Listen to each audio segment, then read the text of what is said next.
watching YouTube videos.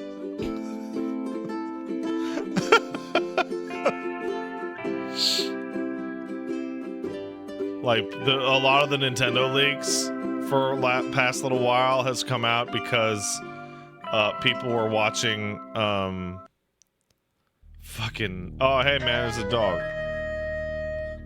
Watching Nintendo Directs. New 4K stream beta? 4K? I did not.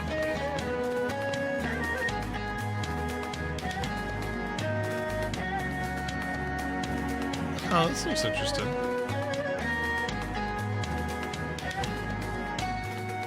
Kind of reminds me of Little Big Adventure. Might be wrong.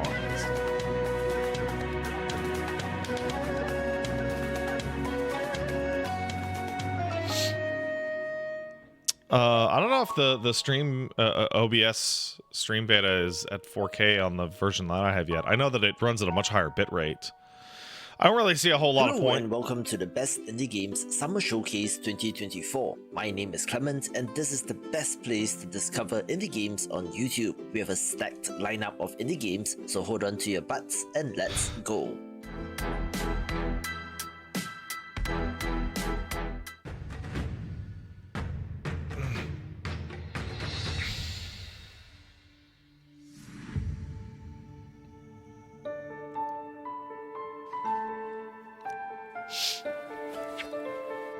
Huh.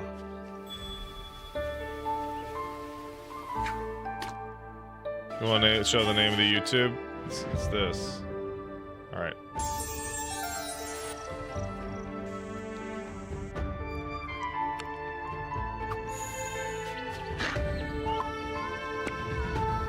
Oh. Oh, it's an auto battler.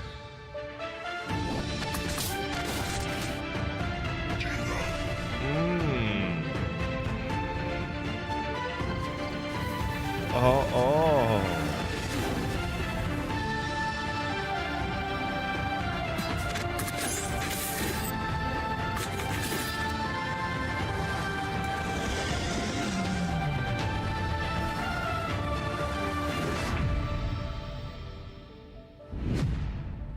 Cool.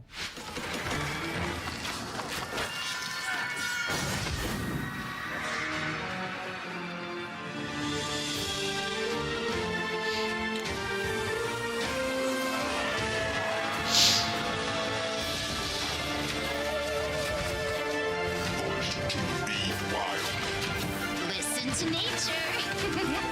I'm so happy to be here with you guys this morning. Do not falter. Bring it on. Very, very excited. I'm highly excited to be here today.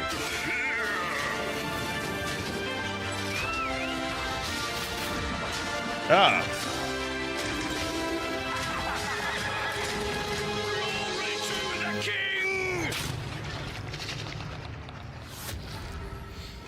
Curious about what somebody meant by the 4K streaming beta. Is this a Gunpla game?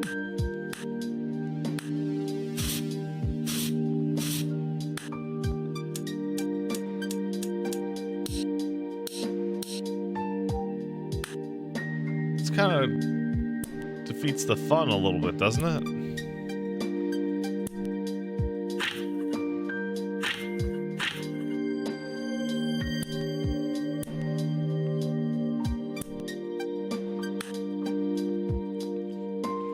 I think streaming in 4K is going to be a while yet before it has a lot of value, considering like 50% or more of people watch streams exclusively on their phone at like 480p or less.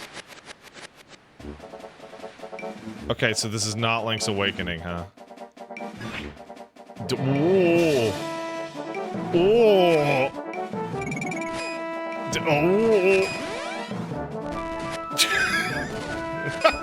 Yeah, you know what? I just saw somebody go, oh, come on. And it's like, oh, yeah. Yeah, that's... This is pretty funny.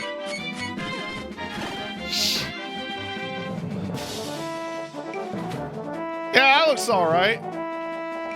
I'll wish list that right now. Yo, what's this?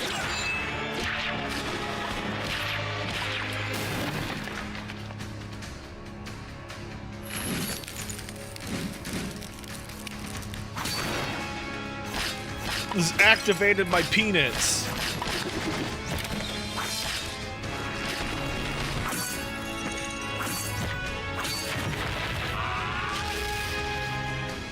Ice Palace 2? What the fuck?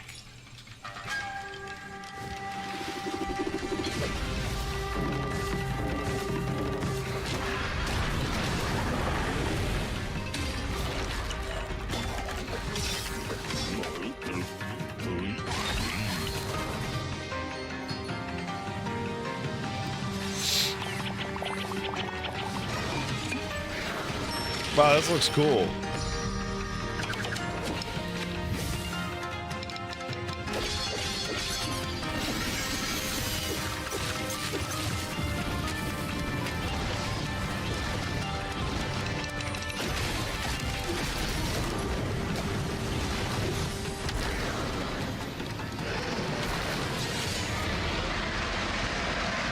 Path of the Teal Lotus. Oh, that's cool.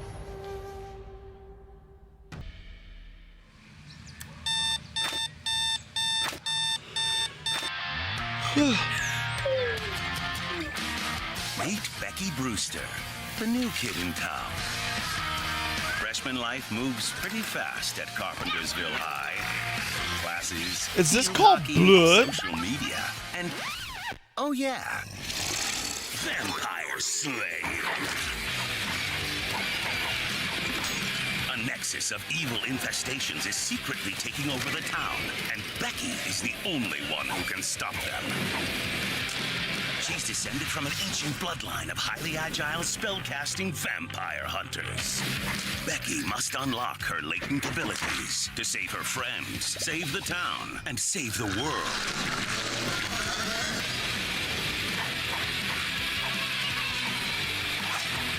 So grab your garlic and sharpen your pencils, because there will be blood. This looks great. Hashtag blood. I already put that on my wish list.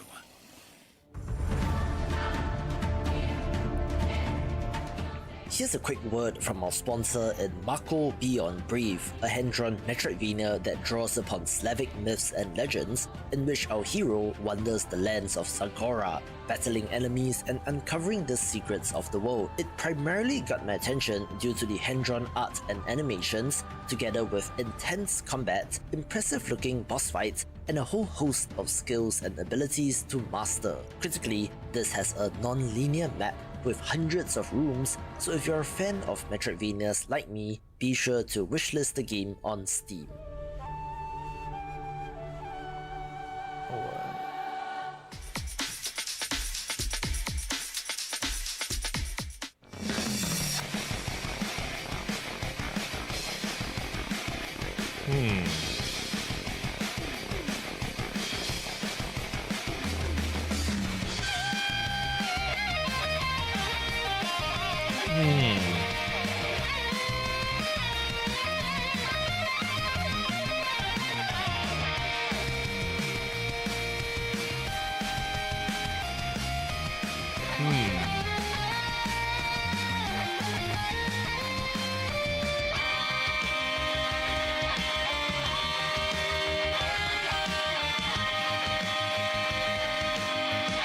I don't know, man.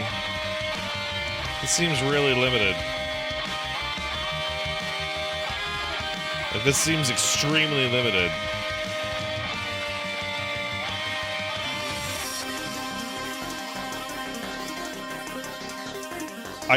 What does that say? Core breaker?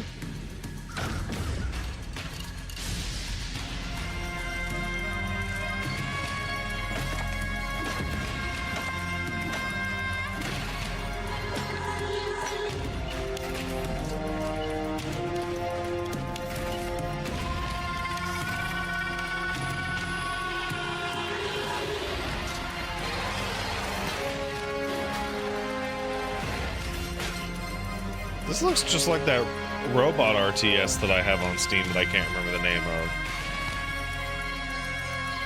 What was that game called? Riftbreaker? Yeah, that game rules. I want to go back to that. That game kicks out.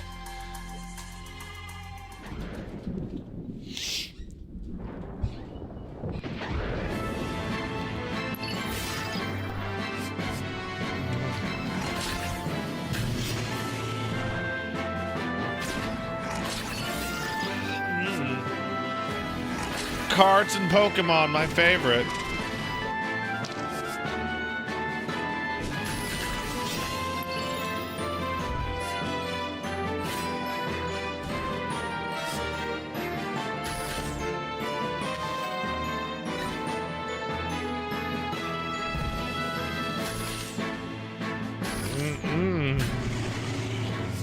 I'm cold.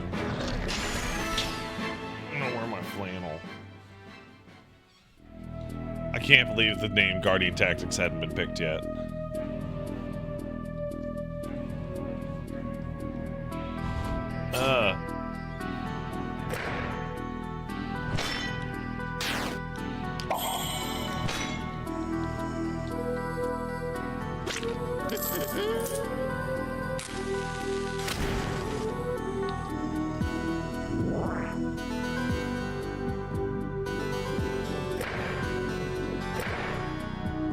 I gotta be honest, I really don't understand what's happening.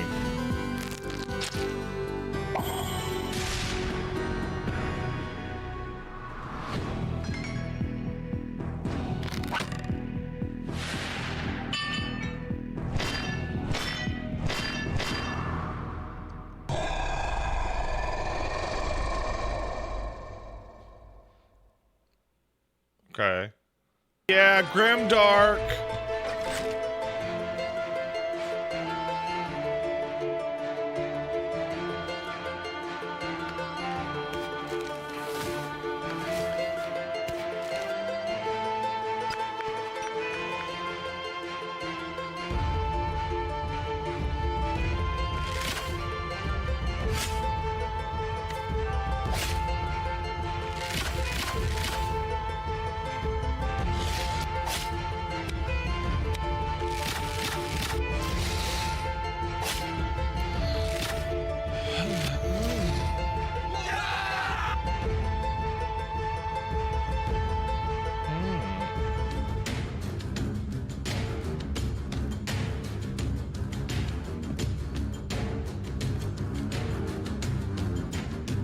Oh, it's like flashback.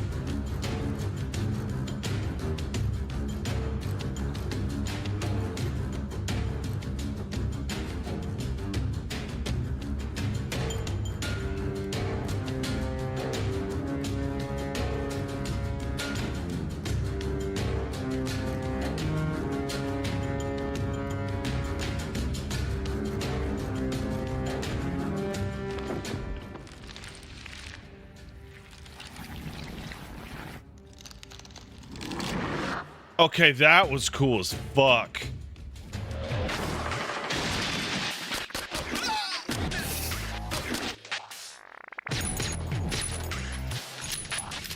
Oh my god.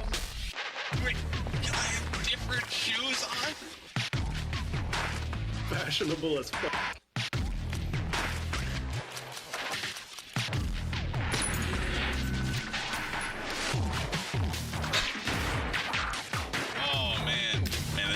Like a tug at my heartstrings. What is this? What? Are those voices from the... Is that me talking?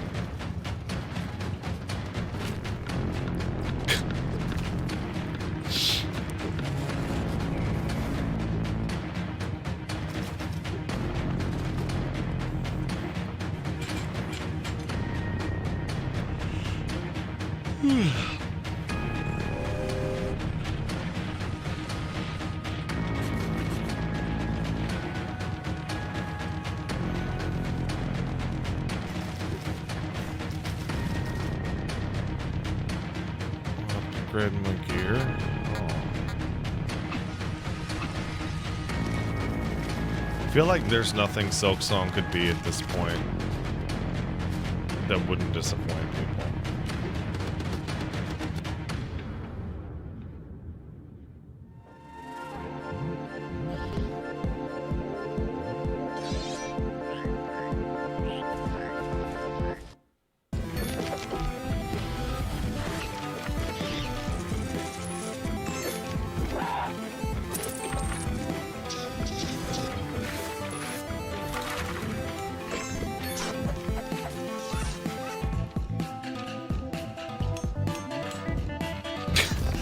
Okay, you got me. You got me.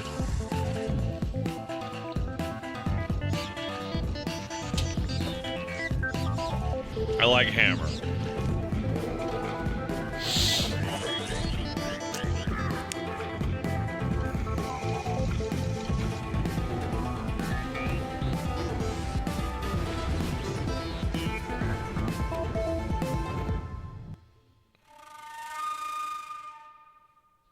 Dun Jungle? Huh? Is this Vampire Survivors but Riddler? Or oh!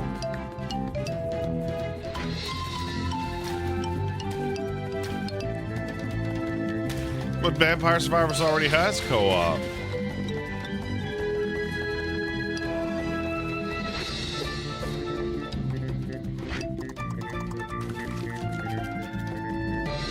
It's so weird that Vampire Survivors is like, you know, the originator or popularizer of the genre, and like is still totally dominating it. You know, like.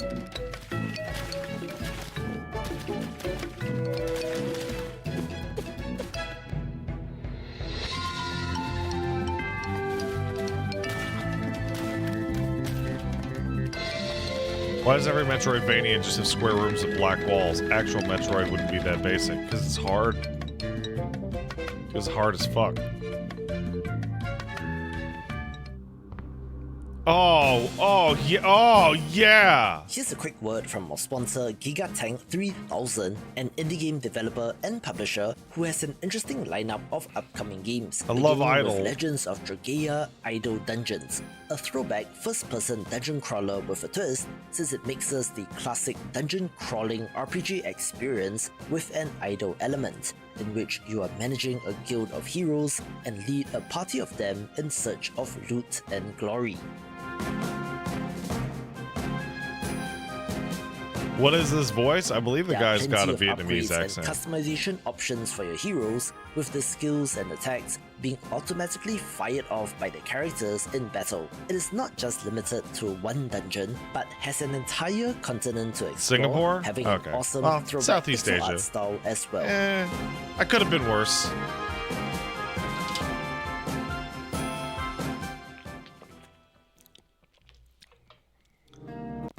I thought that said Legends of Dragula, and I got super excited for a second. The open world action-adventure RPG YVR is also one of their games which vanished and monsters have invaded. You play as a hero who has to find and eliminate Pat, do I even like watching these showcases?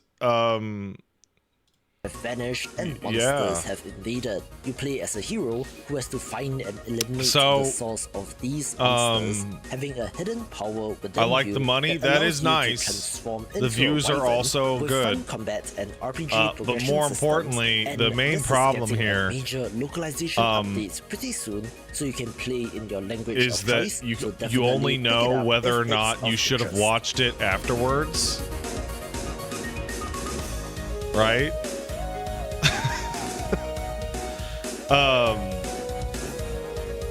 So like sometimes it's like non-stop pop-offs, but that seems rarer, right? This developer has quite the range as well, since they are also making a cozy productivity tracker titled On Track, one that simulates being on a train and lets you watch beautiful landscapes roll by, having the expected components of a lo-fi soundtrack. Yeah, so if I skip one, that's the one where Silksong Bloodborne and will also be a is gonna free come out. release. You know.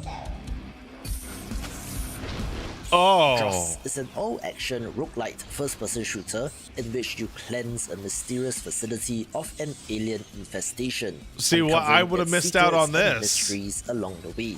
In addition to the all-action gunplay, you can also utilize stealth to avoid fights or even lure enemies into traps. I will say it over and over and over and over again. In 2024. If the trailer has frame rate problems, that is very worrying. Because that is the best they could get on video. And like there's a bunch of games that like they use workstation PCs to brute force a good frame rate in games that don't have them.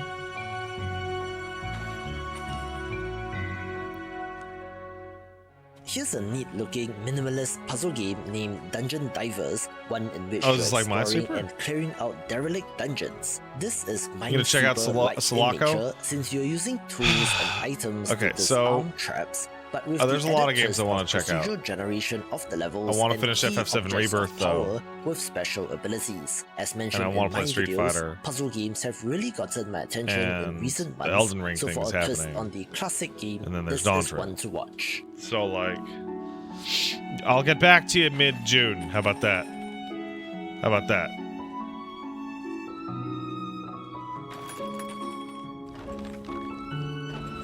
I meant July. If I don't finish the games I'm already playing, people will be mad at me. You know? And I don't want people to be mad at me. I don't want them to be disappointed either.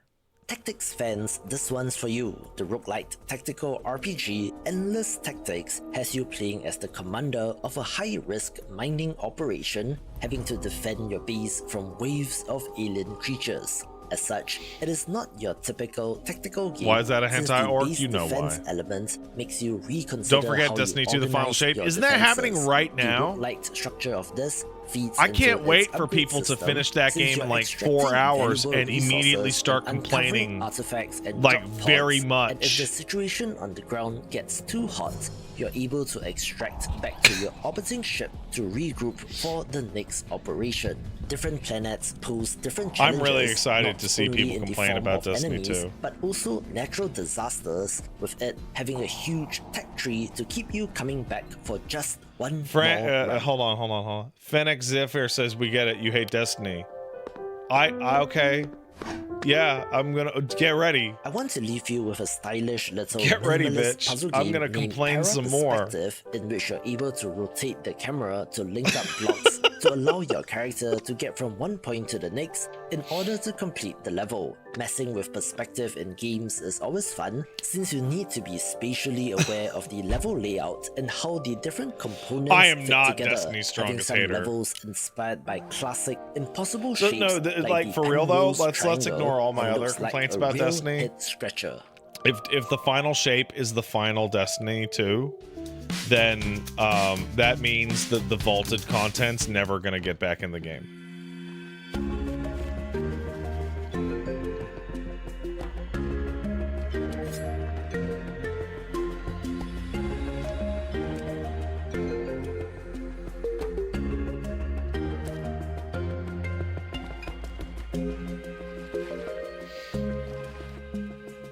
Destiny's strongest hater is the average Destiny player with 1,000 hours, by which I mean me.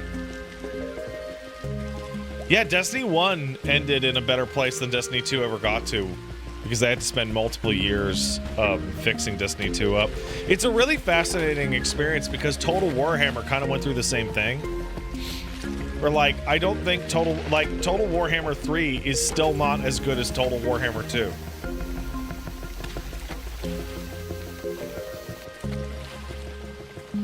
Because the update team is apparently actually way better than the main dev team.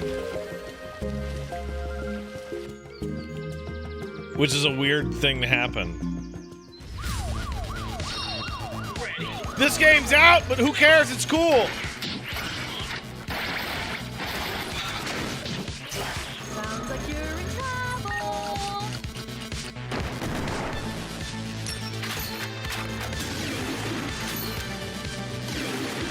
Yo, when I talk about games not necessarily having the best graphics, but having cool style, I'm talking about this. Look at this style. This doesn't need to be super high fidelity. To take care of our bud. I mean, it does have a good amount of stuff, but still. Be a good boy and die! This game blows your mind. So that's great. Mullet Mad Jack. Yeah, Gianni's all over this, isn't he? Oh, that's dope. Shoot out the windows to suck shit out. That's awesome. This also has a cool style.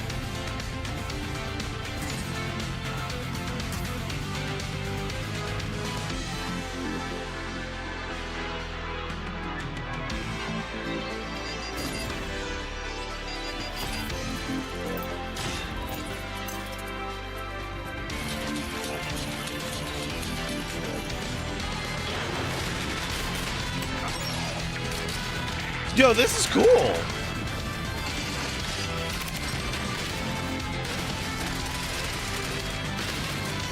This is really cool.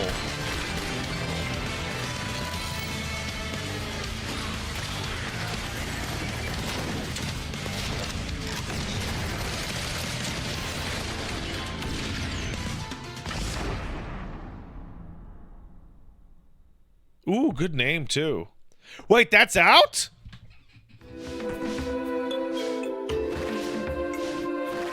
It sure is. Mostly positive reviews.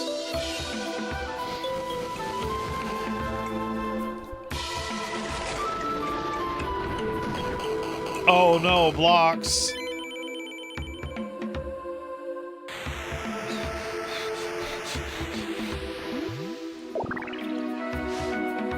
No.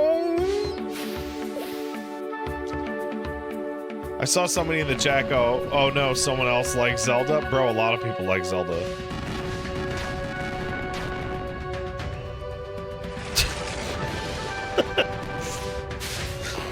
That's good, they're good.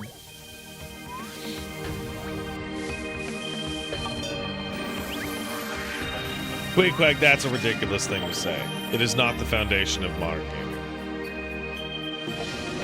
That is an absolutely absurd thing to say. The classic ones are, Quake, you literally don't know what you're talking about.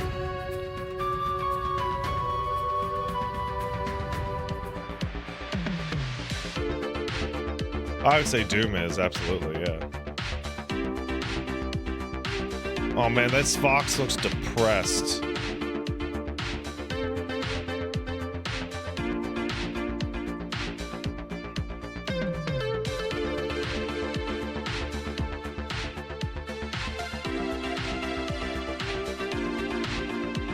I should make an indie game about, like, taking revenge on people by, like, killing yourself in front of them in outlandish ways to get points.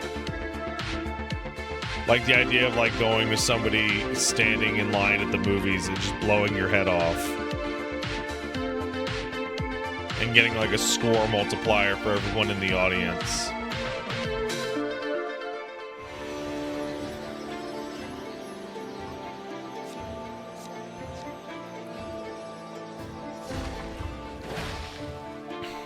It would use like the fucking Dead Rising camera system. So if you wore like I said, you'd be like sexy gore.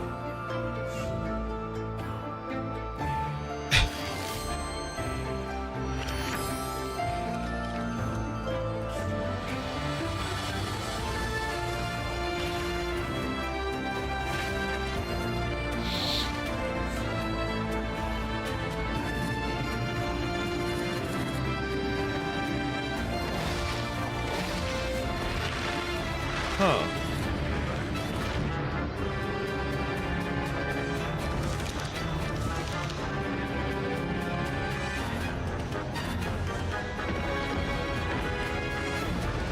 This looks like it's got stuff.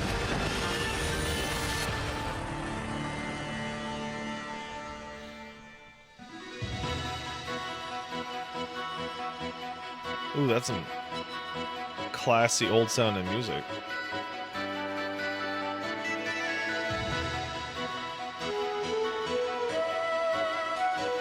Oh my god, this is like a Genesis game.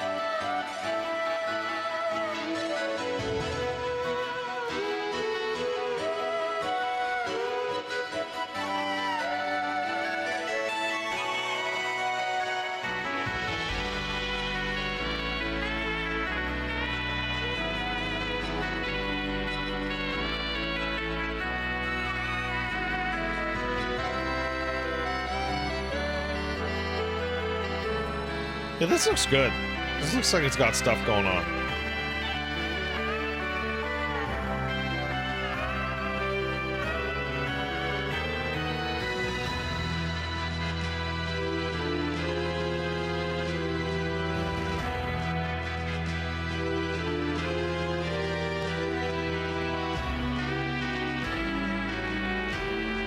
All the games in this year's showcase will be on the Steam event page, which will be live after the conclusion of this event. Find all the games and wishlist them there. Don't tell me what to do!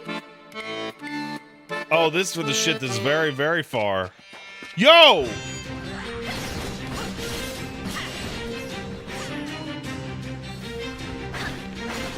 Oh, wait, never mind. Wait!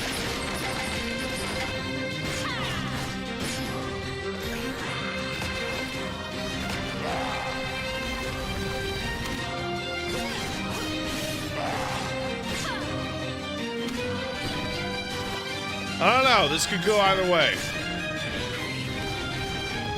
This could go either way, really.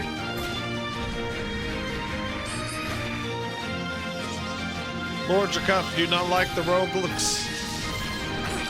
Roguelikes are a good genre. But there's a lot of bad ones. That's the problem.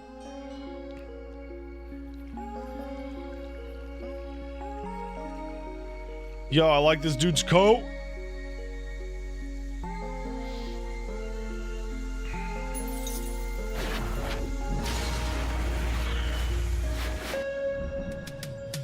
Yo, that looks cool as fuck. Oh, what?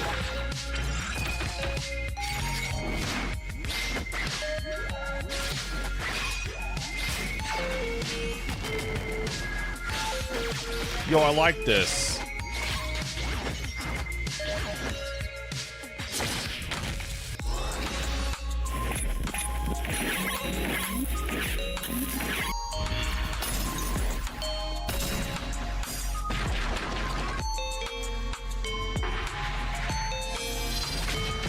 Celeste, but instead of being depressed, you just talk about smoking weed and robots all day.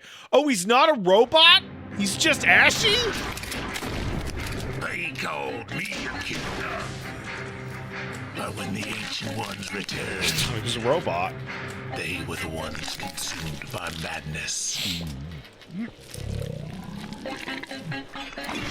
Yo, what is this? This looks awesome. I will count my lucky stars. For I can't lose my sanity if I never had it to begin with. Huh, okay. That looked alright. Can they put an end to the song from the abyss?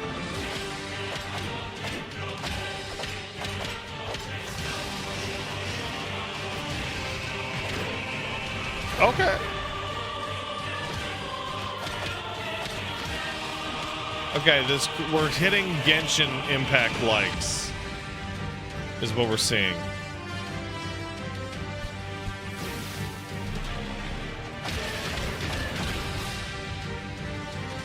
This doesn't remind me of Dishonored at all, Dumb Dio.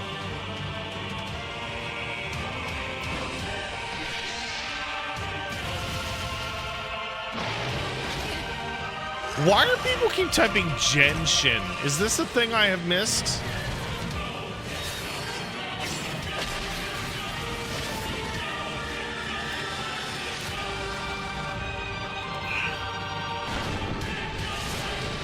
Pat, you can't see anything anime and go Genshin Pimpact. The reason I say it reminds me of Genshin is because of the character switching being a flash with the combat moves. Come on, guys. I'm not Wooly Versus over here. Anyway,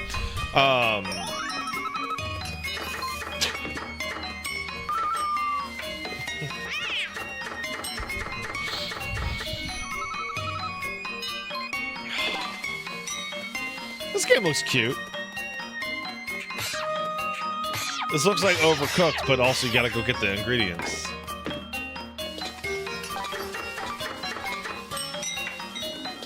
Yeah, you know what? You're right. This music is horrible. When's Brennan gonna kill me by a chop? When he finds me, aka when Paige invites him to our house to kill me.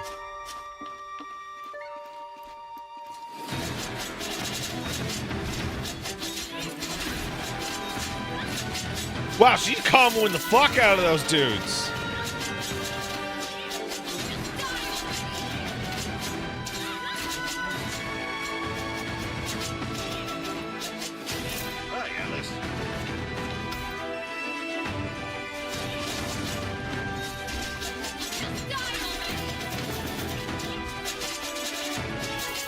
Hope there's more moves.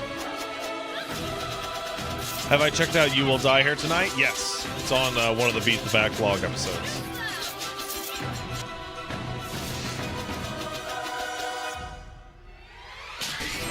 That was... Okay, there's more moves. There you go.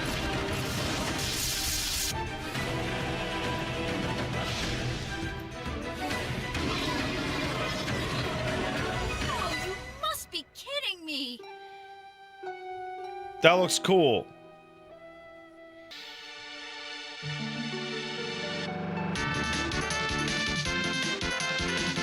Oh man, that is some classic sounding shit.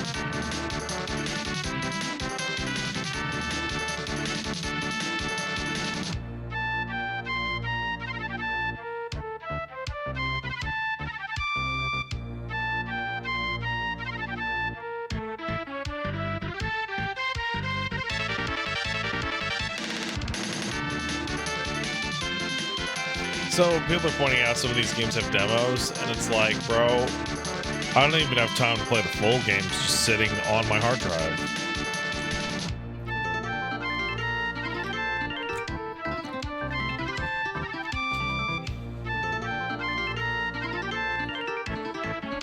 Stream more than? No.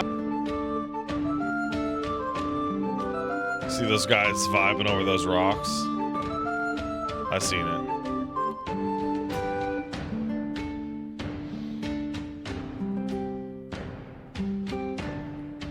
Oh, fuck.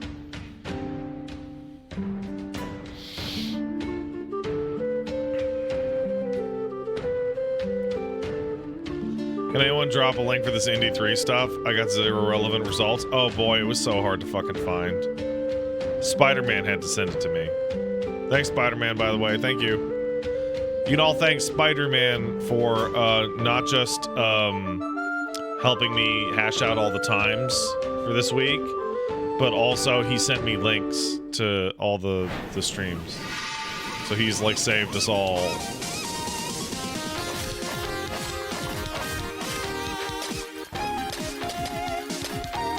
Yeah, okay.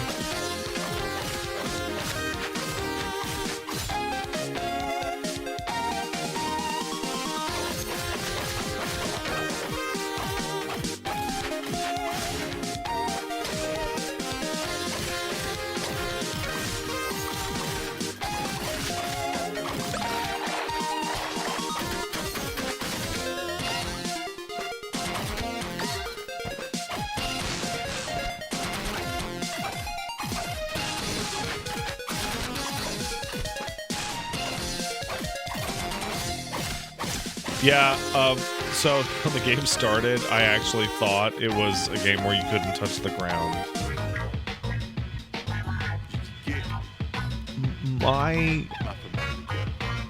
What the hell was that? Yeah. Wish City where My everyone Familiar? gets busy, Ooh. 'cause minimum wage here is something like $6.50. That's a tough Crime title to running read. rampant, paper changing hands like pamphlets. Government can't seem to understand it. They call us a town without a future. It's full of shooters and alcohol abusers. Fools spreading rumors, boosters and looters. You can make friends here or make maneuvers. And if you choose the latter, you'll make it up the ladder. But you better get away before your dome gets splattered. Everybody got a plan till they get punched in the mouth. When the drama's right in front of them, they run in the house. You know, make a wish. playing as this weird Everybody take a sip Ratman to the devil's RPG neck seems with cool the as sin hell. on their lips. Got the nerve to want a kiss. You ain't never seen a town more desolate than this. Yeah. Need help? Police is getting busier. You better call up my familiar. Cause these streets is getting grittier. And they about to tear the whole Yeah, this city looks up. cool as fuck. F-A-M-I-L-I-A-R. Yeah, they know who we are, yeah.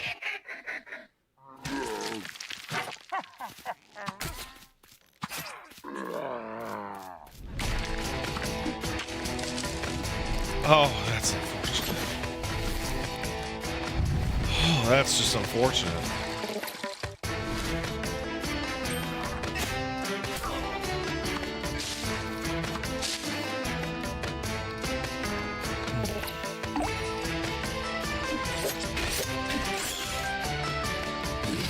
Please starve. Oof.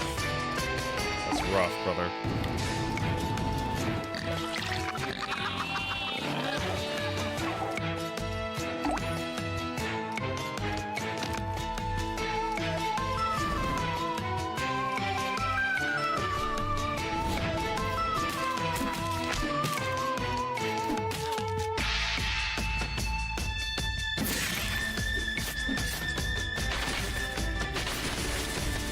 This looks really bad.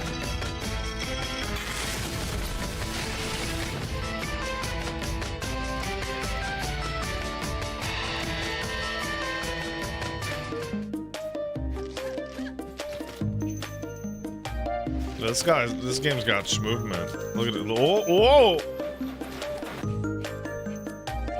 This game's fast as fuck.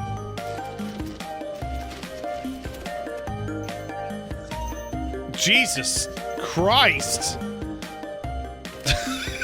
You move so fucking fast!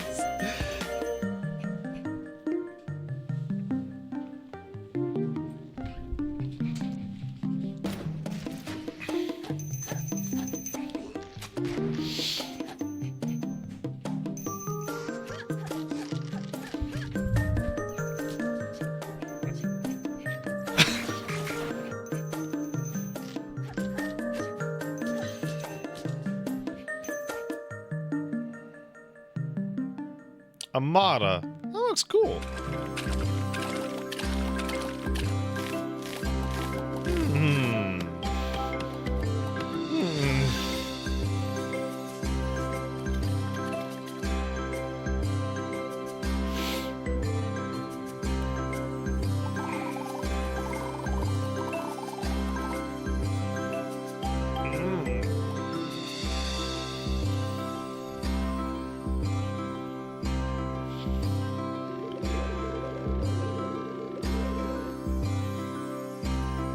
Oh.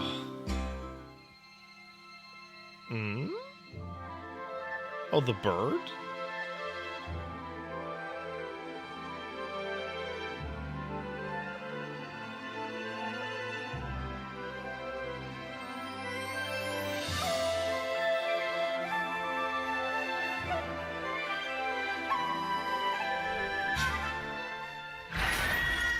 Oh.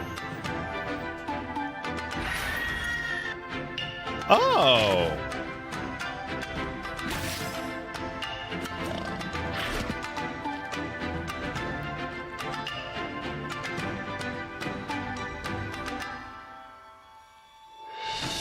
Ah.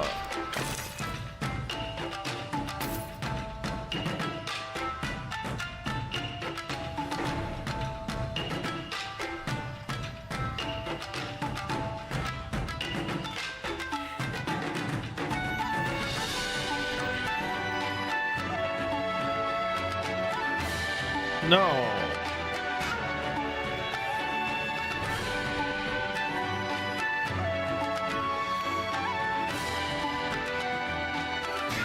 Enjoy the thrill of combat, and then they show footage of fighting a tree.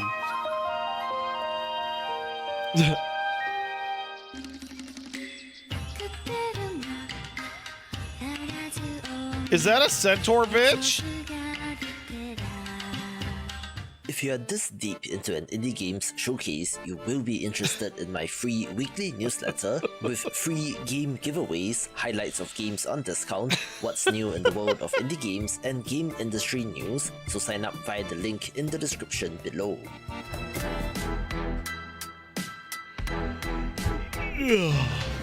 Ah. Is that the name of the fucking game?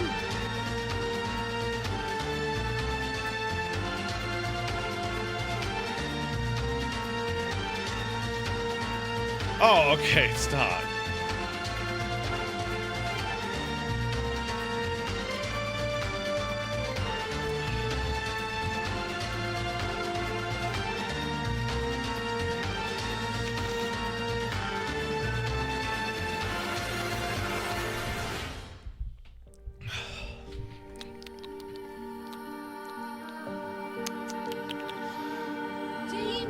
Oh, what was the name of the game? Lies a legendary treasure.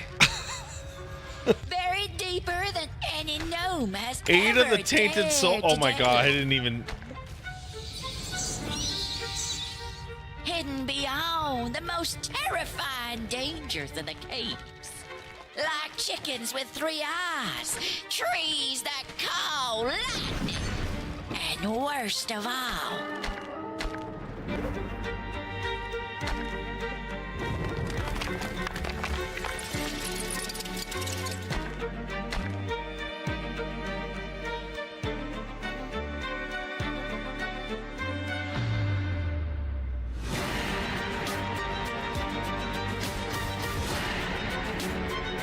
This game looks interesting. I think the art style is actually really good.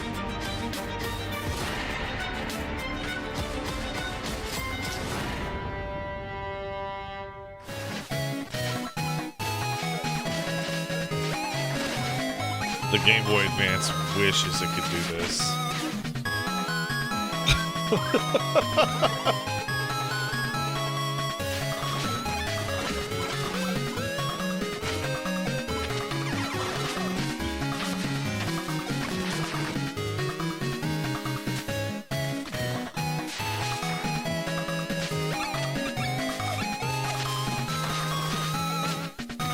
All right. This looks cool, man. Ooh, this looks cool as hell. Oh man, there's a crab man and a furry. Fallen leaf, that looks cool. Oh, this looks cool. Oh, there's a robot.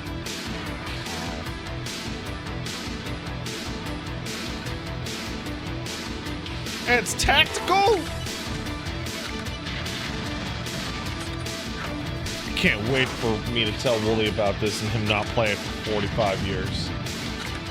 And then when he finds it, act like he found it himself. I can't wait for that.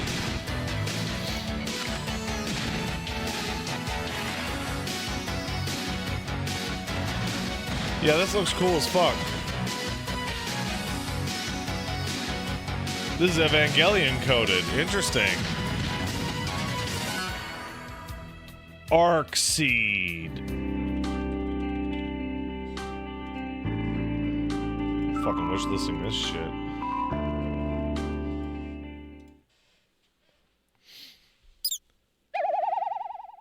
What?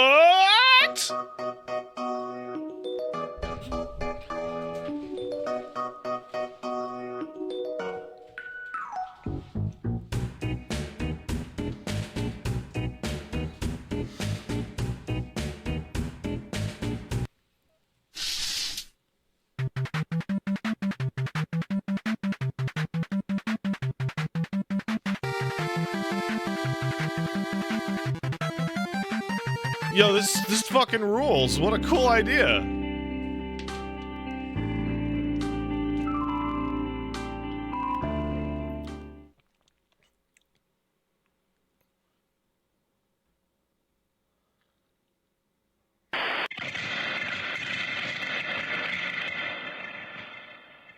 Yo, this looks cool as fuck! I'm... Mouse Busters. See, that's why I watch this shit. So then I find out about Mouse Busters.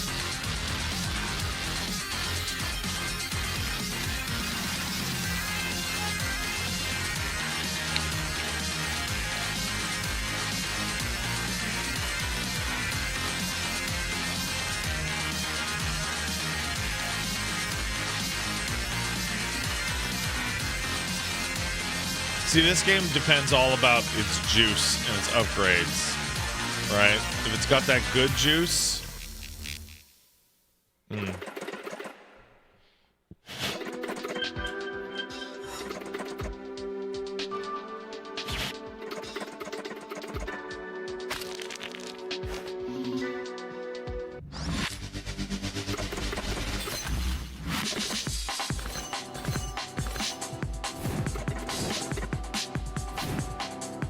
Paige is gonna be so good at this game.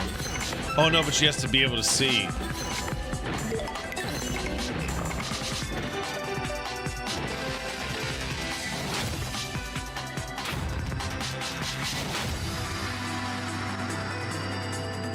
Glyphica, huh? I'll add that to the thing.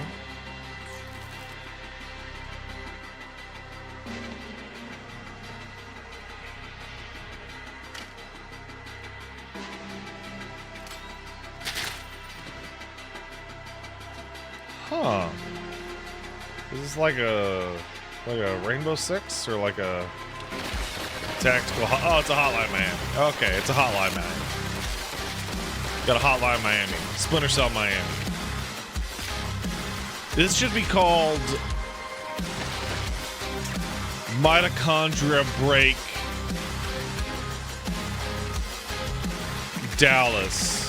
Thank you. Thank you, everyone. Thank you. Give me money.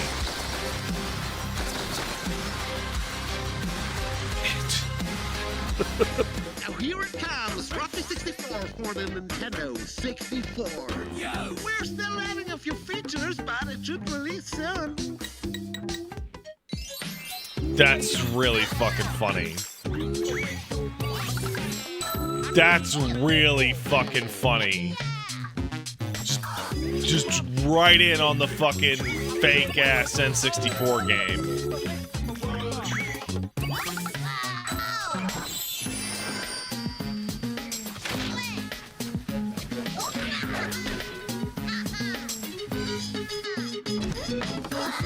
No N64 could do this.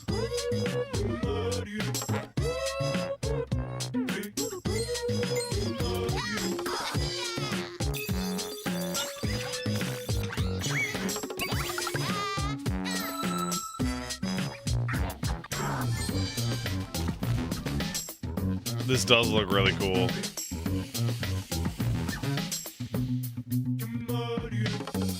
The N64 is off the market, but there's something called Steam. Steam? Steam and consoles.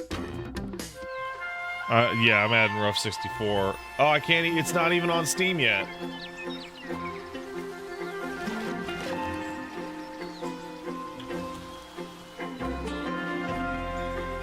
Yeah, it's not even on Steam yet. Oh, give me a fucking break. Ruffy in the Riverside? Oh. Oh, they should have. I thought the game was called fucking Rough 64. They should have fucking made that clearer. I'm stupid. I don't know. This seems. I don't know. I'm gonna be blunt. I hate this. Is Hexagon Landscape the new Honeycomb Shield? Oh, Civ 5 did the Honeycomb shit. It started the Hexagon shit. Everybody loves that Hexagon. It's good for grid shit.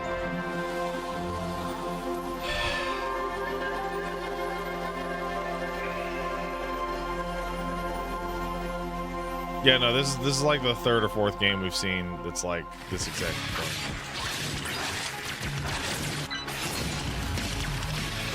Enemy being liberated. Danger area detected. That might be the worst slash I have ever seen.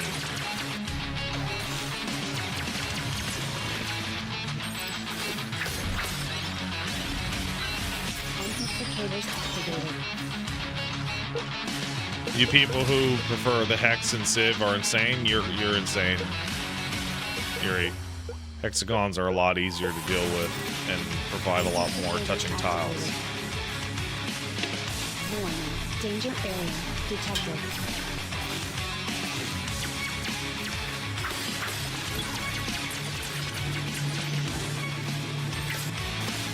Squares provide a lot of like strange topographical issues.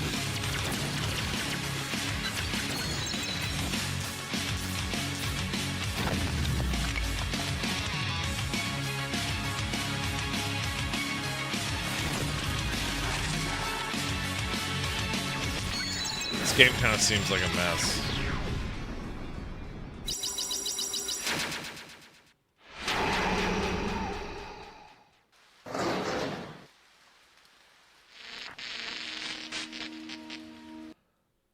I actually really hate wildly juxtaposed art styles like that. I hate it.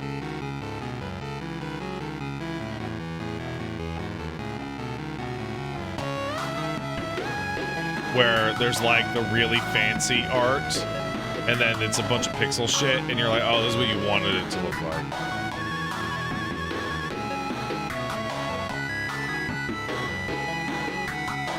Should have an internal consistency.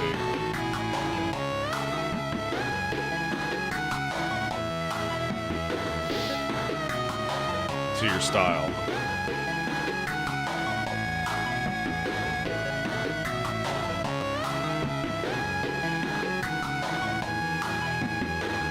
Bro, I'm just sitting here early in the morning. I keep like holding onto and reabsorbing my farts. This sucks. I hate that. You know, when you hold it in because it would be rude and you just feel it absorb back in your ass. And you're like, oh, dark.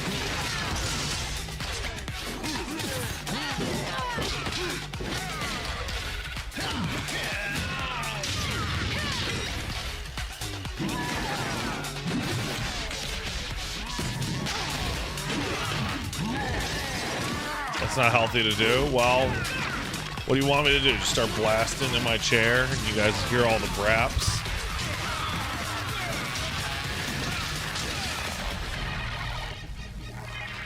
No, I don't want to.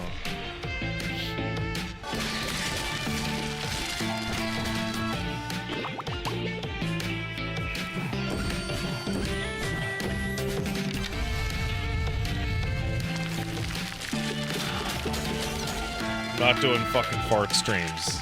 I got some class here.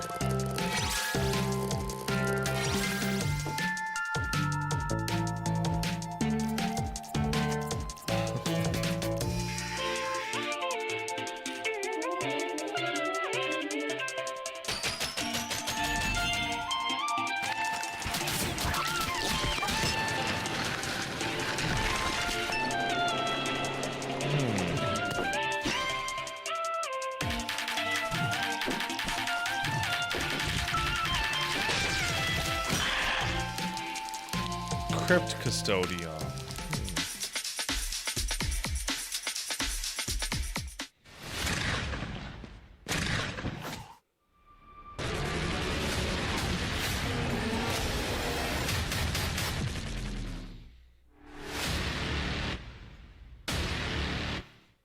My name is Andre, I am a solo indie dev of Sector Zero, which you can see running in the background, and I'm going to tell you something more about its story and gameplay mechanics. Huh. Sector Zero is a first-person physics-based puzzle platformer inspired by the classics like Portal, Half-Life, and Alien vs Predator. The story is set in space, inside of a huge asteroid which is being mined for its resources by the human colonists. The miners were too greedy, dug too deep, and in the core of the asteroid discovered you, the player. An alien hive mind entity called the Corruption, which was awoken from its slumber, and now it's angry. There are loads of lasers, turrets, and other security measures standing in your way. However, you have one critical advantage: the ability to corrupt and control all human-made machinery. Ooh. This can give you the upper hand in platforming sequences or in solving various physics-based puzzles. Sector Zero will be completely free, and if you would like to support it, you can do so by adding it to your Steam wishlist. So the art style looks really cool, but I bet it's incredibly difficult to actually use.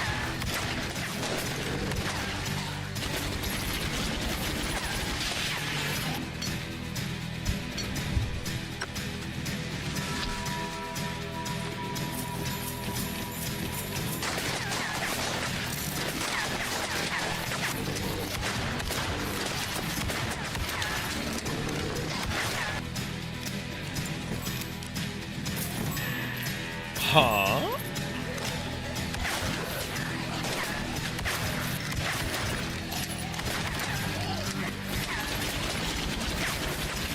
More hexagon.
Few are worthy of the title you are about to receive. The bishops are more than soldiers. They are guardians. Oh, that's got this stuff popping. Enough! Okay.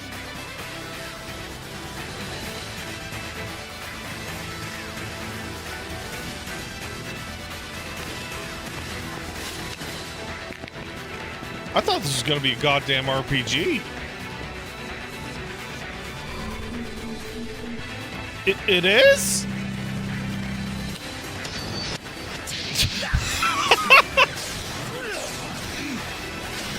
Okay.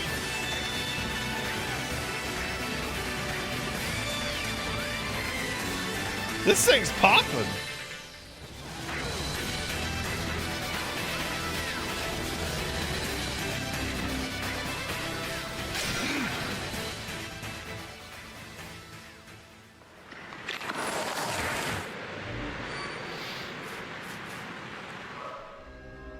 What was the name of that? What was the name of that? Your first assignment was in the Ottoman courts of Ahmed III in Albania. Welcome home, my lady. Sacrifice. I trust your journey. Bro, they need to give them more than like a second for the title. Bro. Who else would... You know, like, bro, come on. All in the name of science, my dear. All in the name of science. Ah, I am met by the child of Zelig, the great hero, am I not? Please, allow me to offer my condolences, dear one.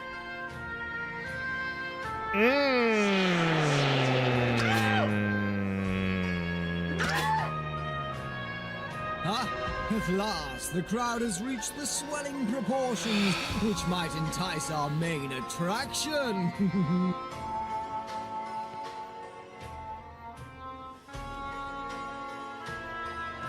Somebody said Dungeon Siege-like, and man.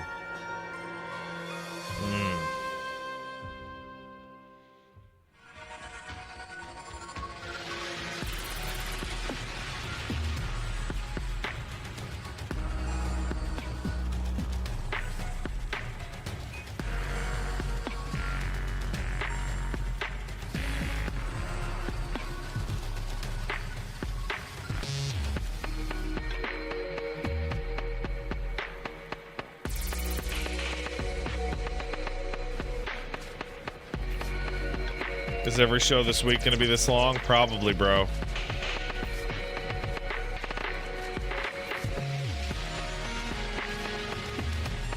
What's awkward? It's awkward because I have to keep like jorking and then putting down my peanuts. I can't be straight jorking it for an hour like this, you know?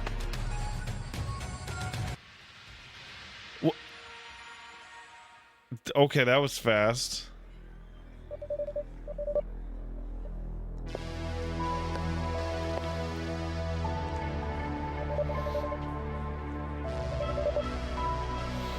You gonna take notes for the podcast? Fuck no.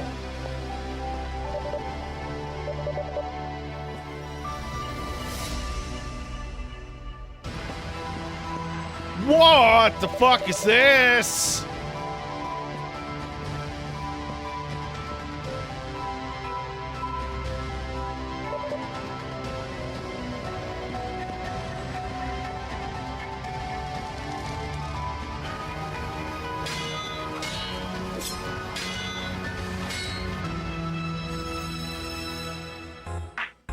What was the name of it?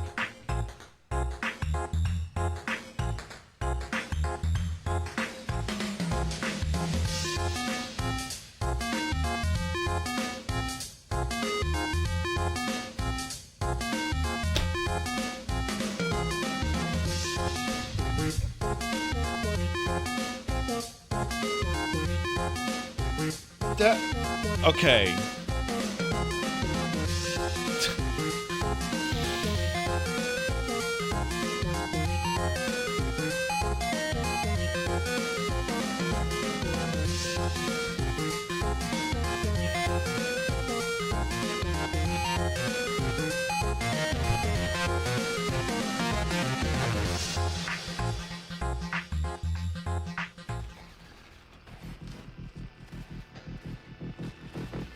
I don't. It was called Neon Blood. That was not in that trailer. That was not in that trailer. Oh my god. That's, come on. You fucked on it.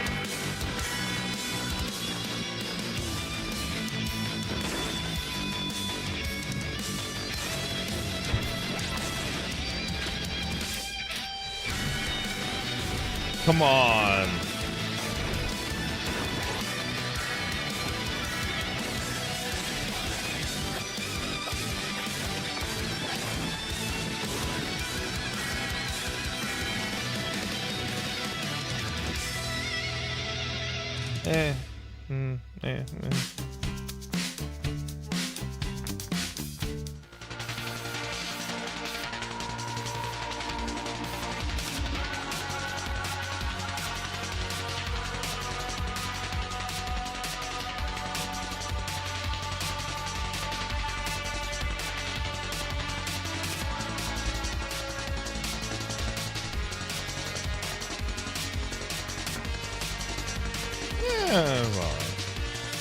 Wait, did I?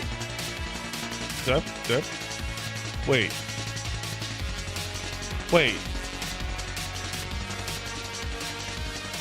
I did play this. This is Nova Drift, isn't it?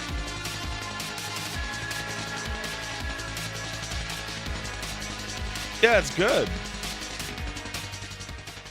It's good. I'm indie and I'm wholesome and cozy, so I like to make a game about cats, 'cause I'll never find a husband. No husband for me, just cats.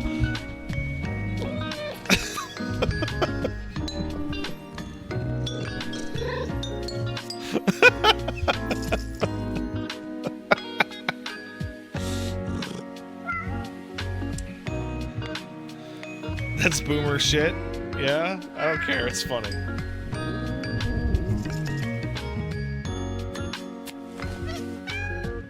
I don't care.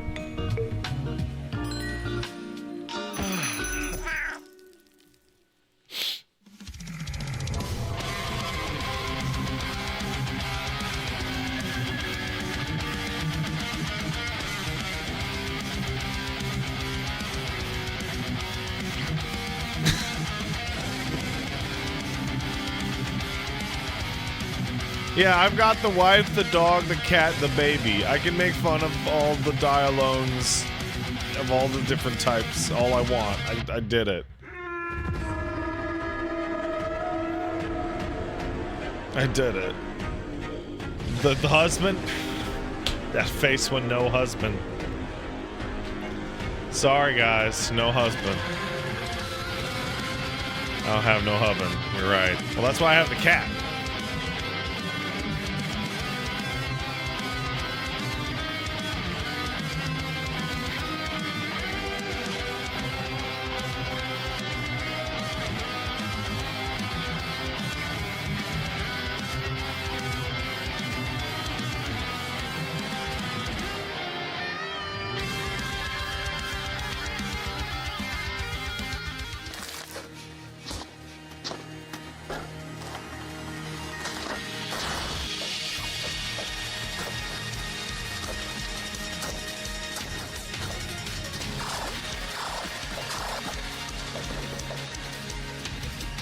What does that mean?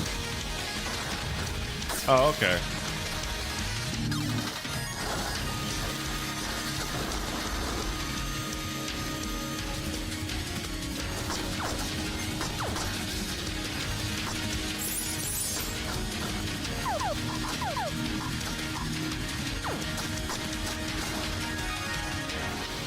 The stream is really just a bunch of ads in a row. What do you think these showcases are? They're all ads. They're like show ad, get excited, buy product. And us as product buyers look at the thing and we clap and we go, "Ooh, shiny color! Oh yeah!" Like what?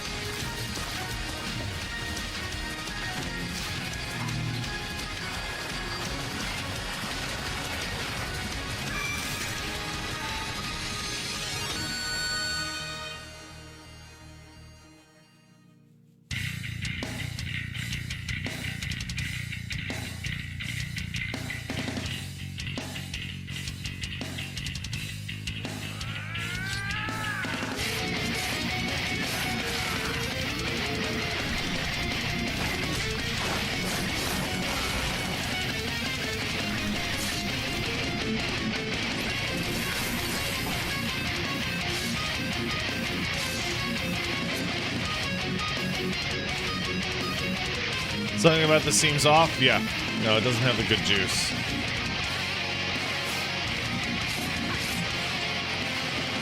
So one of the things that a lot of people don't understand about like art is cohesiveness is actually really important. And the only way you get something to be cohesive is by constantly tweaking it over and over and over and over and over. So oftentimes that can be a function of like time and money.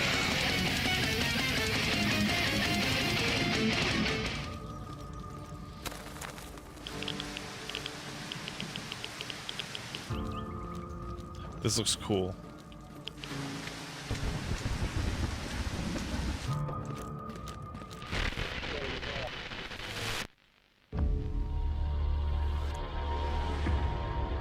My brain's ruined. My brain is ruined. My brain is completely ruined.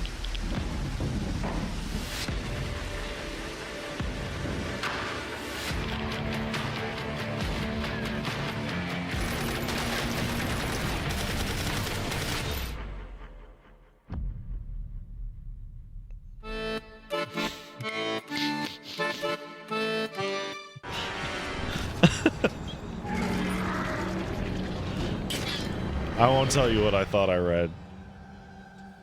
Man, maybe you guys read it that way too.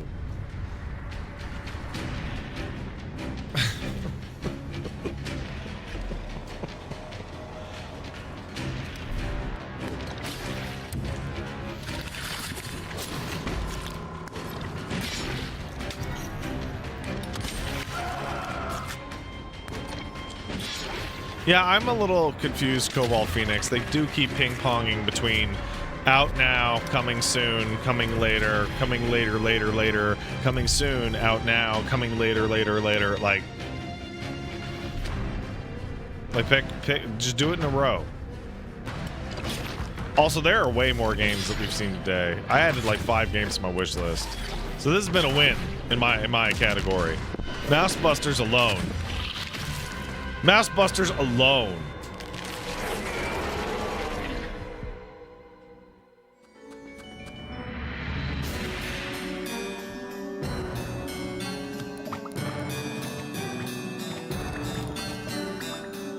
Is this Arkanoid roguelike? Wait, no, it's not. Oh, it's Peggle. Ah, who gives a fuck? Bro, I love Arkanoid so much.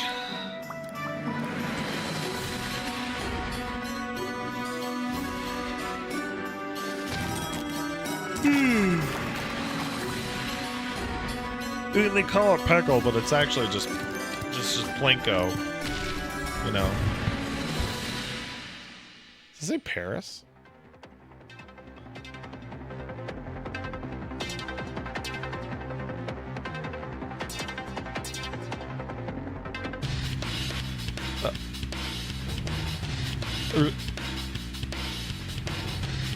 Oh, ah!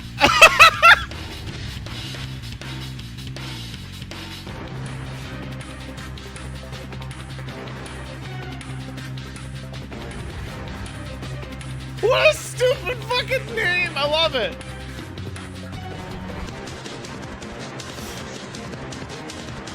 You gotta steal the pizza! That's you know what, that's a great gimmick to throw on top of it. That's great.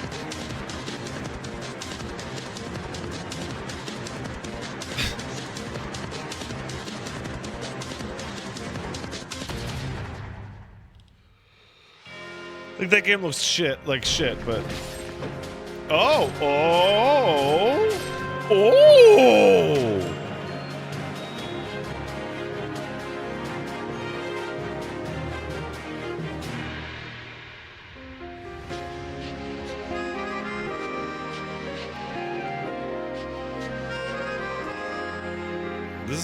This brings the heat. It's got that juice.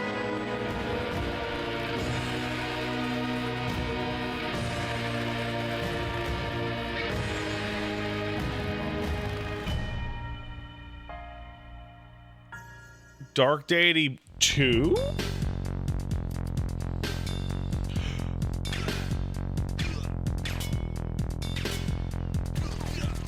Yo, this is booming.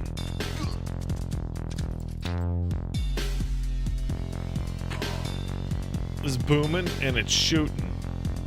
This is GoldenEye Deus Ex, bro.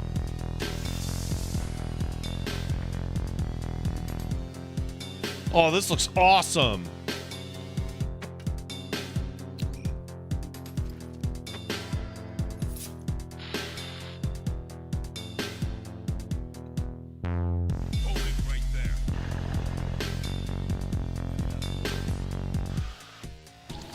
Oh. Deep State! I'm gonna fucking... Bro, I have 166 games on my fucking wish list.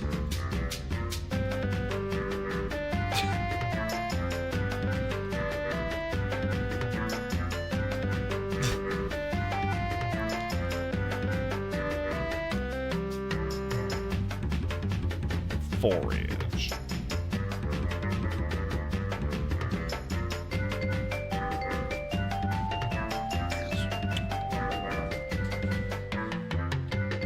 What's the name of this game?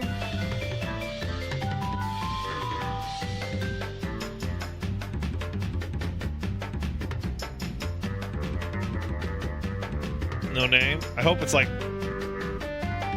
Pig Adventure. Great Pig Adventure.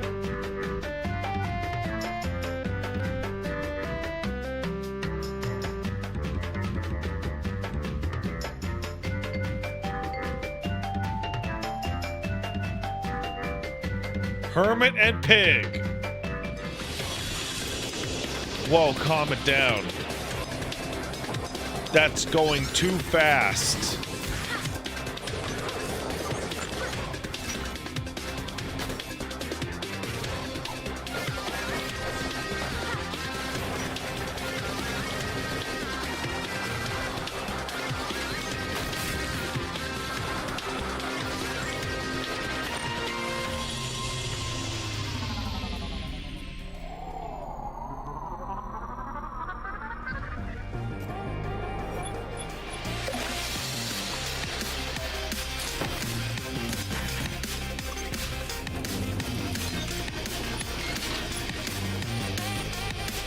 Huh.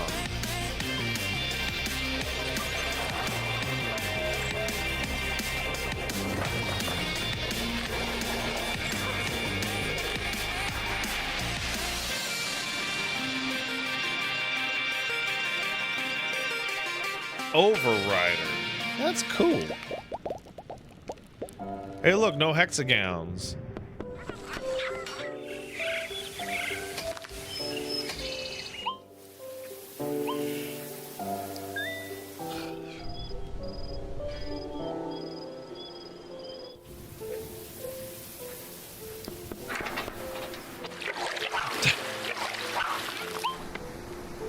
Borderlands 3 is 85% off. I wonder if I should buy it and play it with no dialogue.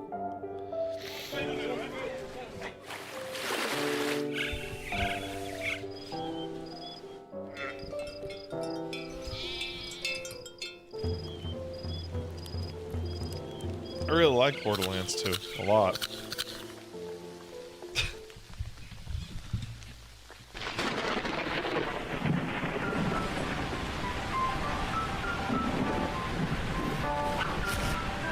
Oh, I bet Borderlands 3 plays really well.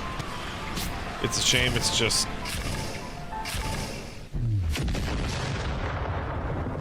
awful.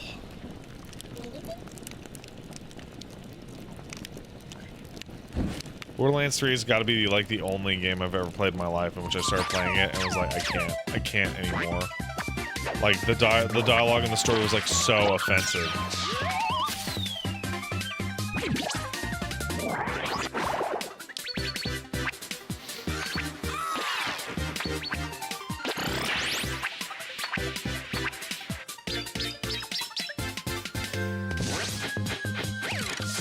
People are saying mute the audio. Actually, no. If you delete the audio files out of Borderlands 3, it just skips over the dialogue. It doesn't even play it.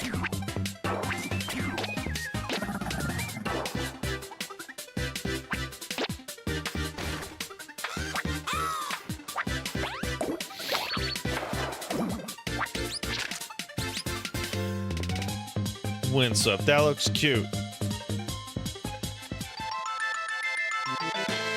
Is that a motherfucking garbage can?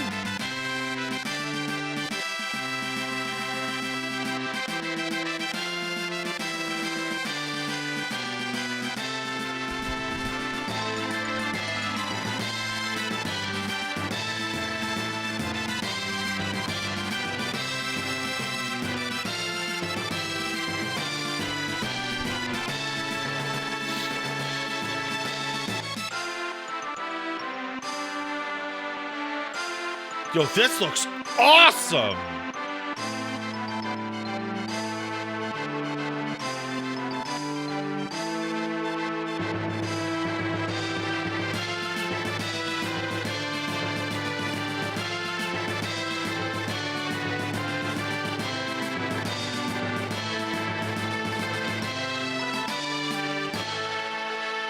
Kingdoms of the Dark. What? Let me read the titles! Left by Wife.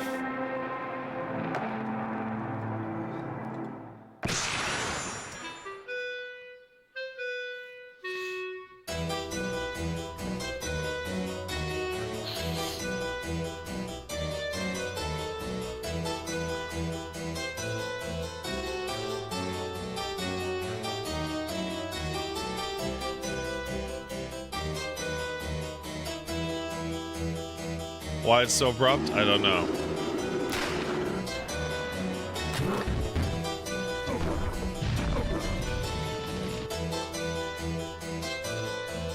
He's a tick?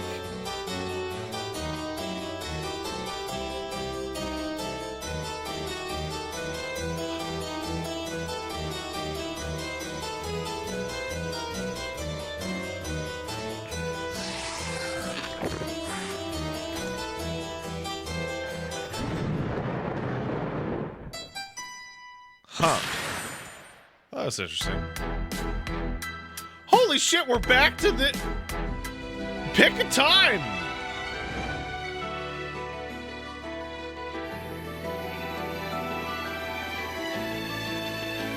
What's that called? Nether something?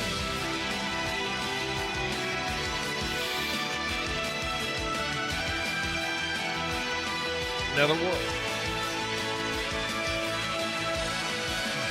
I do know about Skies of Arcadia. Sky Oceans. Wow. That's pretty.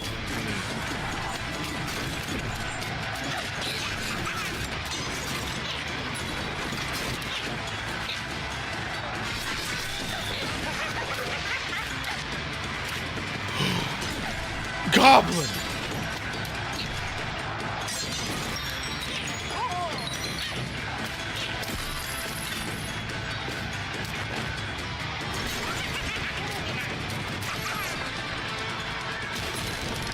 Goblin.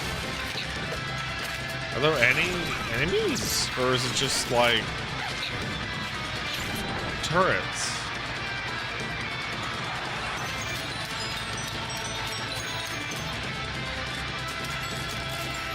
Is that what the inside of my brain looks like? Yeah, that turret is yelling that I have to do all the Chocobo quests. Welcome to Ale and Tale Tavern. I see you're not alone, but with friends. I understand any task becomes much more fun with friends, but don't worry, you won't get bored even if you're alone.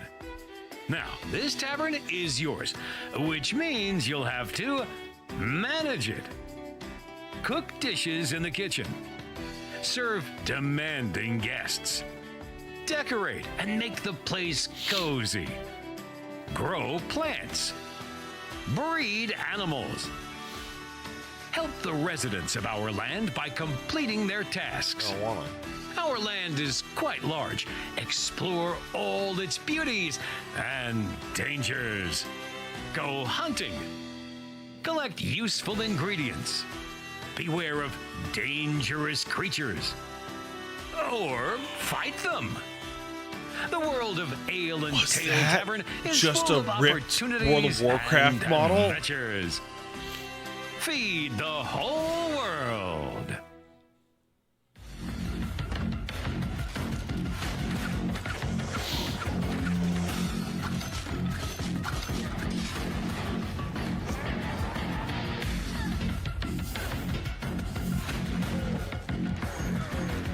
I'm really torn when I see a game like this. Because you see this and you're like, wow, that looks a lot like Diablo 1. Cool. And then you're like, wait. This looks way worse than the game that came out in 1996. I'll just go play that. Did Diablo 1 ever get, like, remastered? Like Diablo 2 did?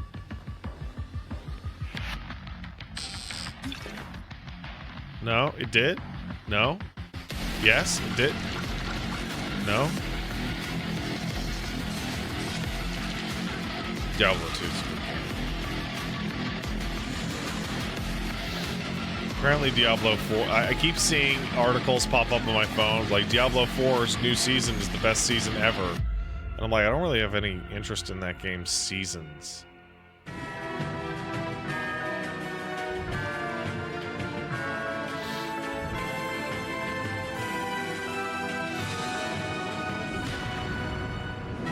Like, if I want to play that, I'll just play fucking Lost Epoch. Or Last Epoch, whatever that game is called. Path of Exile 2.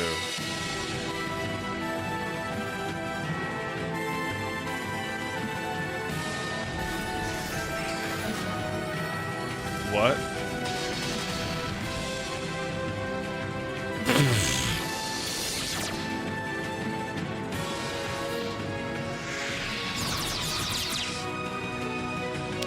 Shinobi, you talking about Diablo, or are you talking about... what are you talking about?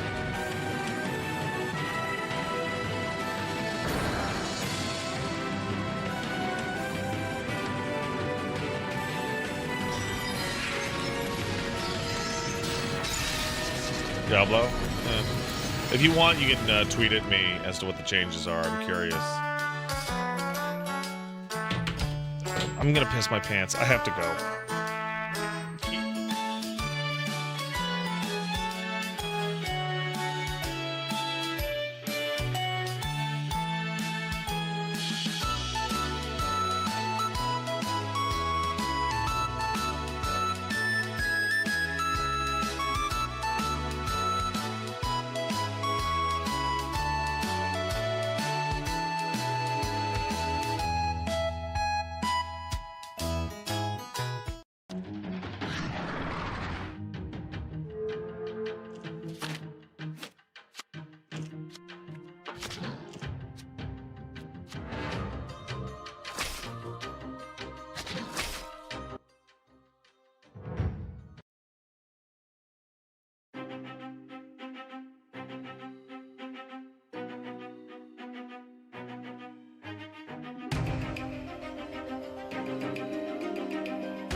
Hey, guess what, idiots? I can piss super fast. I didn't miss nothing.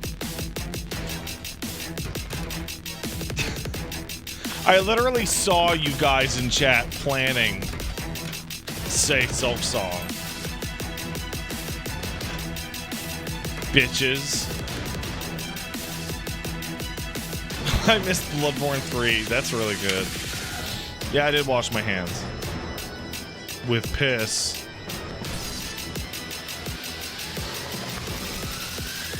No, the trick is to just not touch your hand and touch your dick at all.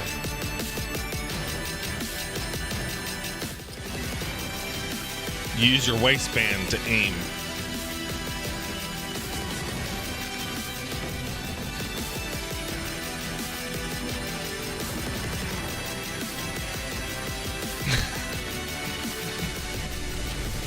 How can I get in the toilet hole? Because I'm really close.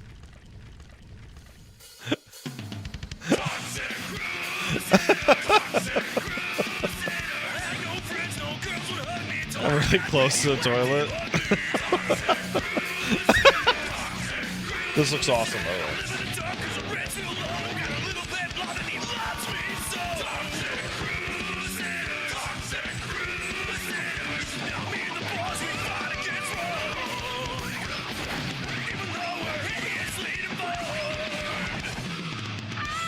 I think this is a good game. I'm excited. Good song too.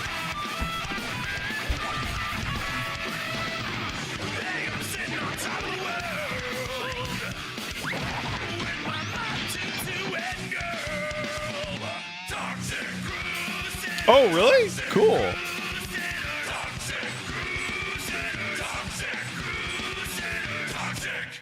Come on, Crusaders. It's cleanup time. Hey farmers, welcome to Ever After Falls. Fuck, that is unfortunate. Do you ever think that, like, my little guy is named they Orion, watch and their he's own based on this trailer little guy and they who's my see that, actual like, cat, it's and coming after today something really he's cool, gonna and they're help just me like, out. fuck! First things first, let's take care of some crops. Right? They're Orion's just like, gonna help me dig up some oh, grass, shit! water my seeds, help me uncover seashells in the dirt. And then he's gonna run around town with me. He's gonna hold some extra stuff in his inventory, and then sell that stuff so that we can plant more seeds back on the farm. And then, you know, he's gonna help me in the dungeon, heal me between fights, help me beat up some bad guys. And when it's all said and done, he's gonna help me teleport back home so that we can both go to sleep My cat together. also helps me teleport Orion back is home. a helpful little guy, and in Ever After Falls coming later this year, you're going to have your own little guy. In fact, if you want to get a head start, you can play the demo now on Steam and make your own little guy today. I already made my own little guy. Inside my wife.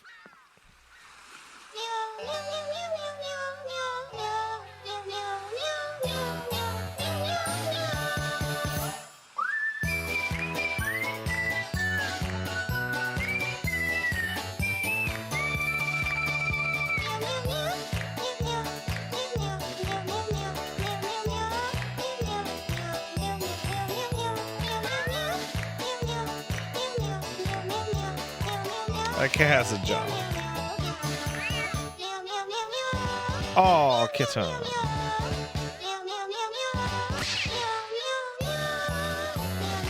See, this looks great. I'm not even joking. This looks great.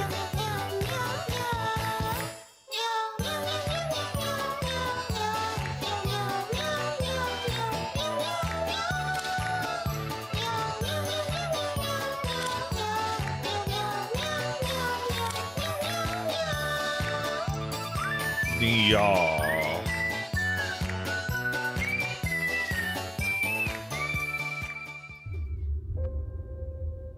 I don't know. A place where humans like you come and go from time to time.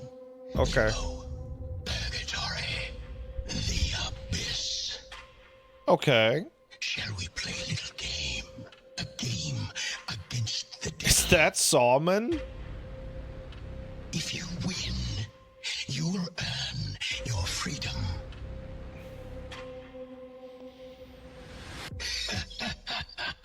Explore this haunted mansion. Find the cursed objects. Observe them. Remember what they are.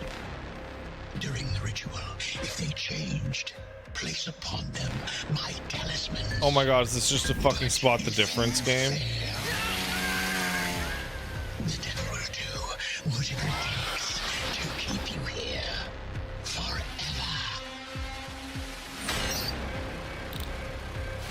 Remember this. The key to your salvation lies in the same. The devil is in the details.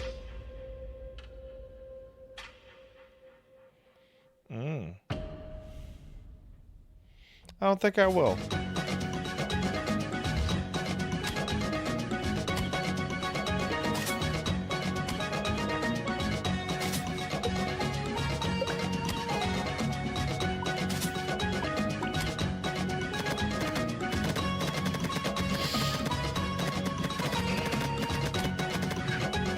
This is just satisfactory in 2D, bro.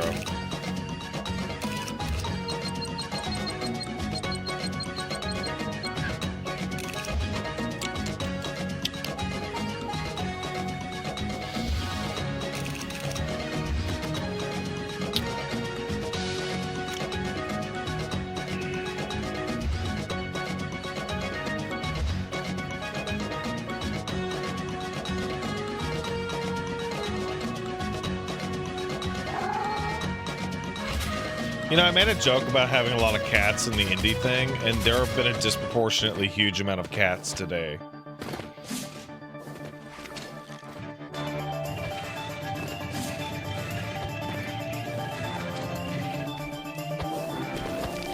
Is that Rob the Robot?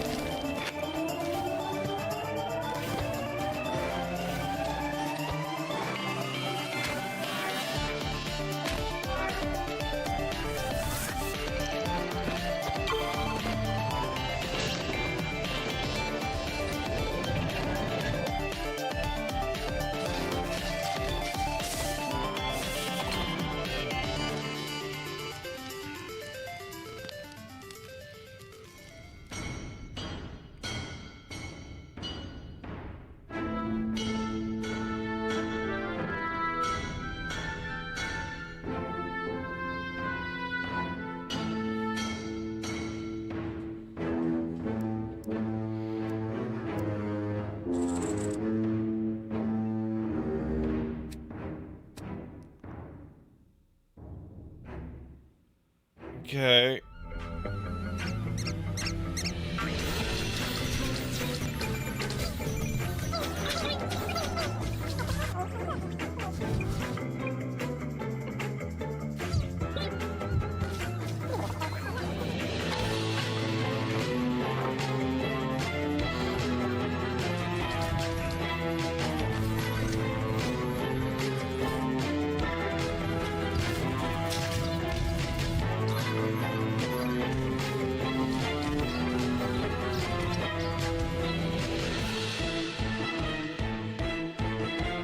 I'm not really feeling this.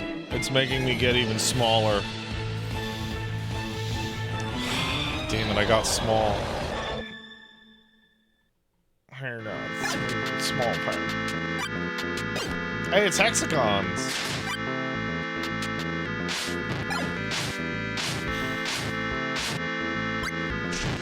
Kids like them hexagons?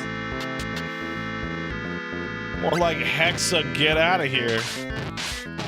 Thank you. Bro, the fucking production range on these videos varies so wildly, it's kind of incredible. It's fucking fascinating.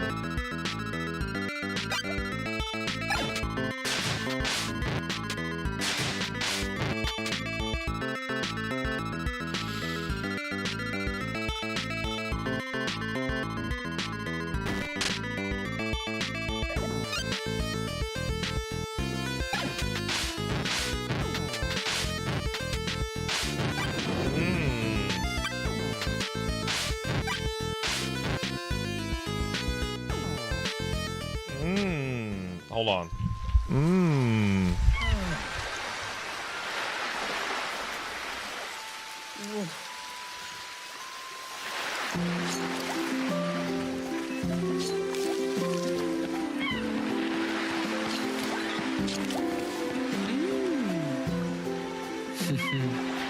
What?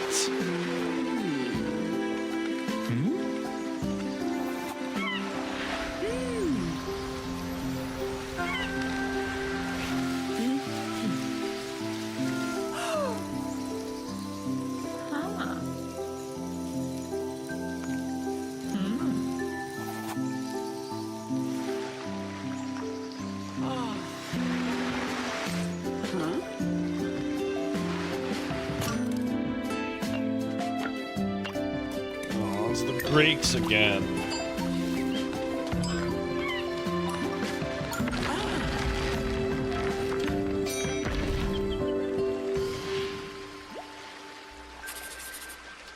That fucking zombie.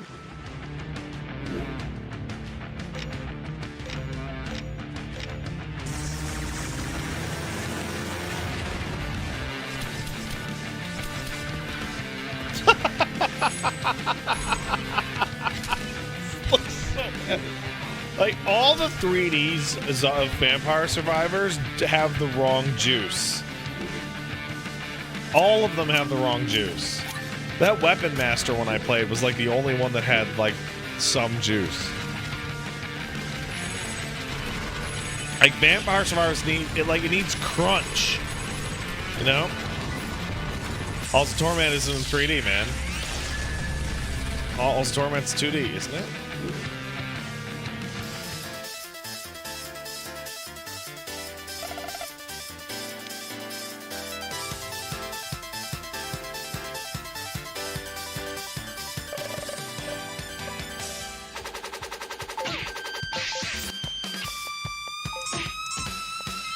You know what? Deep Rock Galactic Survivors probably has the juice. Is that fully out or is that early access?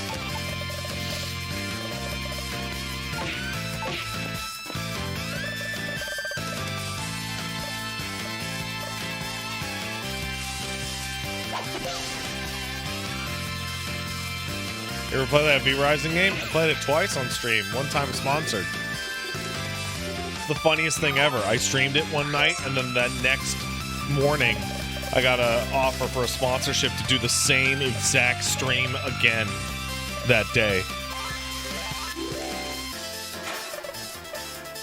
If you want to see like the difference between sponsored Pat and unsponsored Pat, the two V-Rising streams are like the absolute best. The streams are the same. Because I'm fucking for real like that.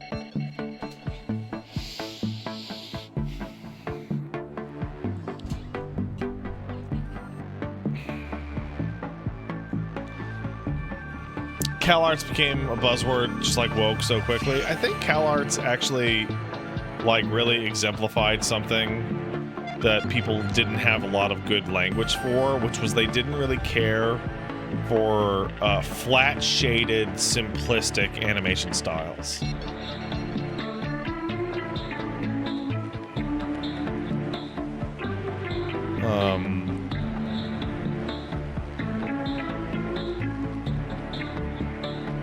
Rebecca Sugar didn't even go to CalArts. Doesn't matter. Right? It really doesn't matter. The origin of a term doesn't matter.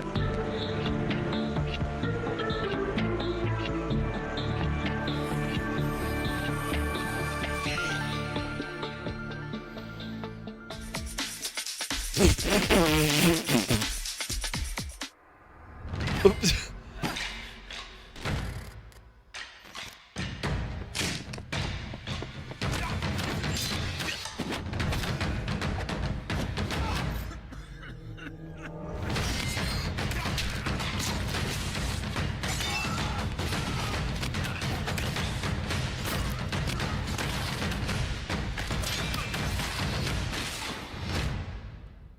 That looks all right.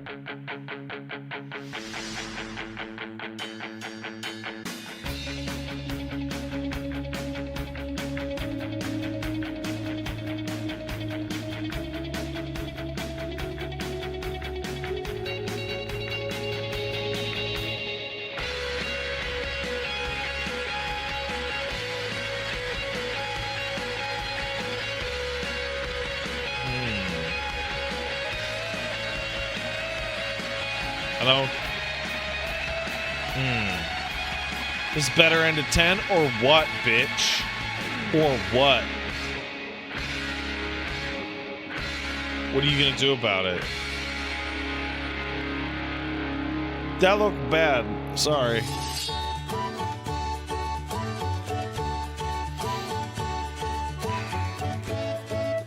This looks pretty good. This looks very charming.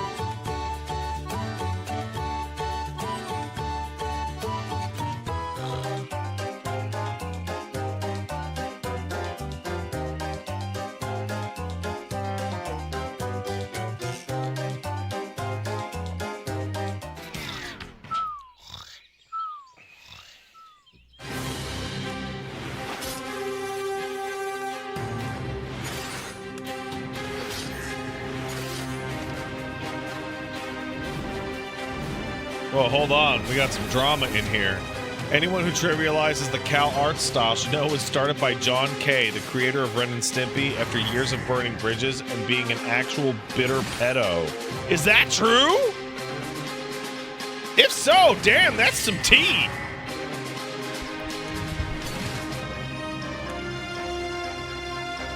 Whoa! Yeah, I didn't know that. I don't know nothing about Ren and Stimpy. That actually explains a lot about Ren and Stimpy, though.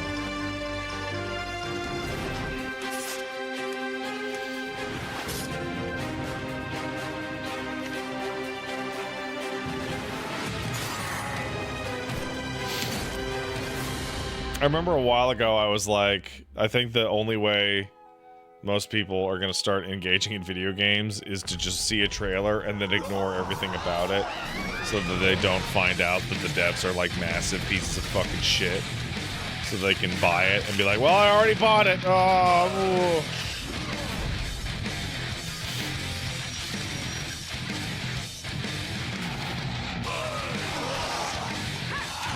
because like, yeah, people mention like the Factorio devs, but like the one that got me was like we had Mike Z on the podcast, and I could not tell you why. I just really didn't like him. I was overwhelmed with how much I disliked him, but I couldn't give you a reason. You know what I mean? Like, you know when you run into a person, you're like, you just fucking right? And let's go girls, woo! You know, whatever.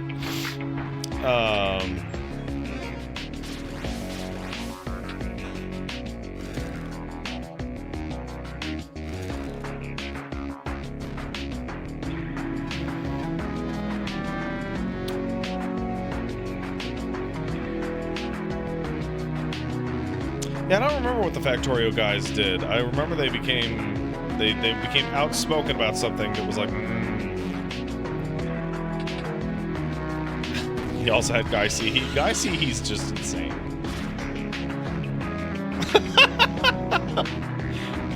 He's just legitimately completely insane.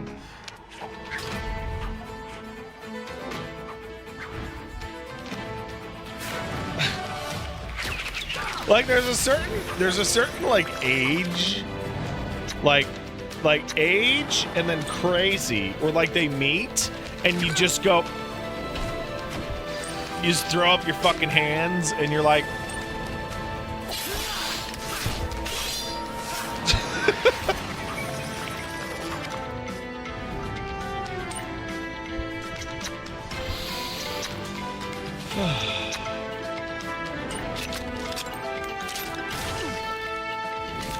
I'm not certain, Professional Witchburner.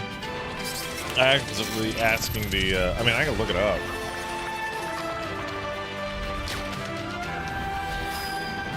I mean, so you said, what do you call it?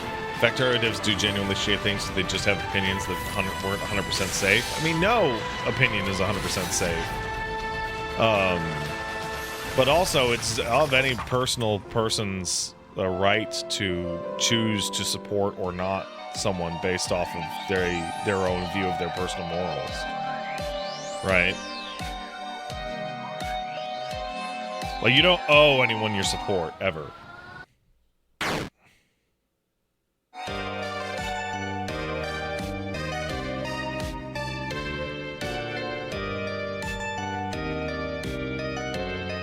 Alright, let's see what it was.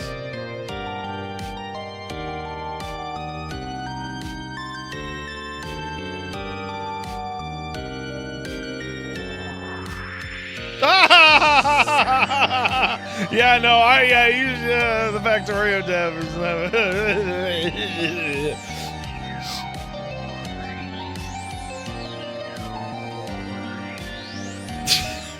he was linking to guys on Twitter who defend quote unquote consensual pedophilia and that statutory is just an SJW term.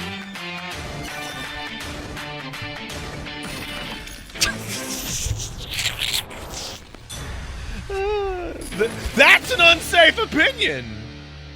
I would say that that's an unsafe opinion.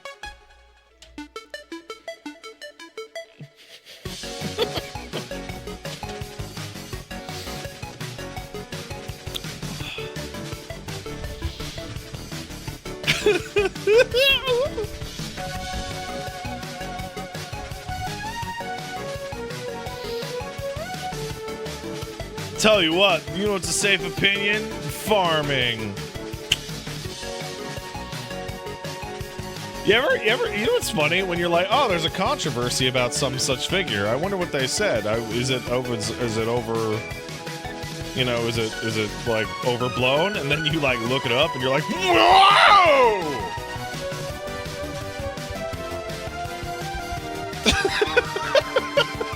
Right?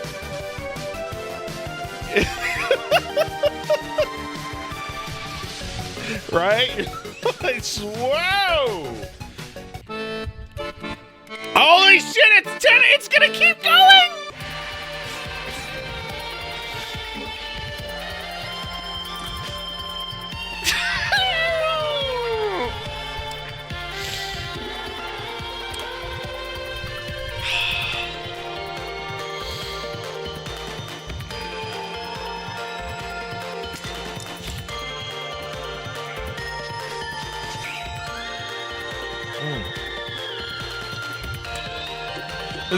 You know what talking about the Factorio thing reminds me of?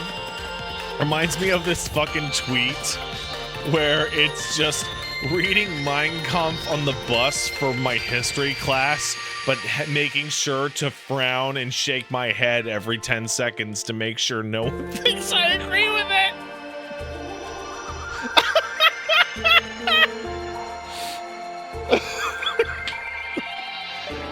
It's the idea of like it's like a historical, it's a book of historical interest, but you're just like no.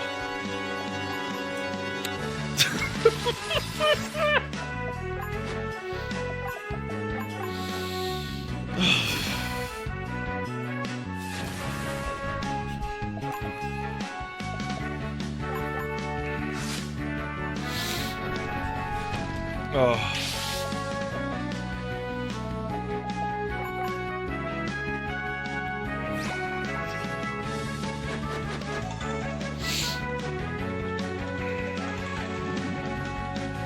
But yeah, about the Factorio dev, like, yeah, no, you don't owe anybody support, and also your personal buying of a video game doesn't necessarily indicate your support. Sometimes it just indicates that you want to play a video game. It's a whole complex, rich tapestry, yada yada boycotts.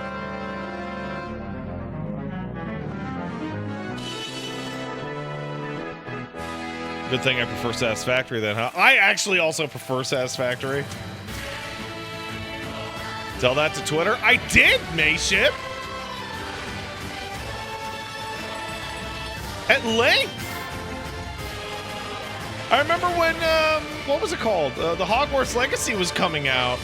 And I had people yelling at me that I was telling people to not to buy Hogwarts Legacy. And I'm like, I didn't tell anybody not to buy Hogwarts Legacy. I said, I don't want to play it because it looks like shit.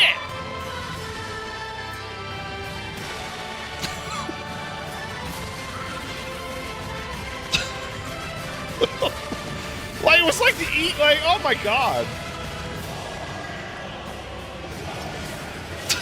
This was cool, by the way.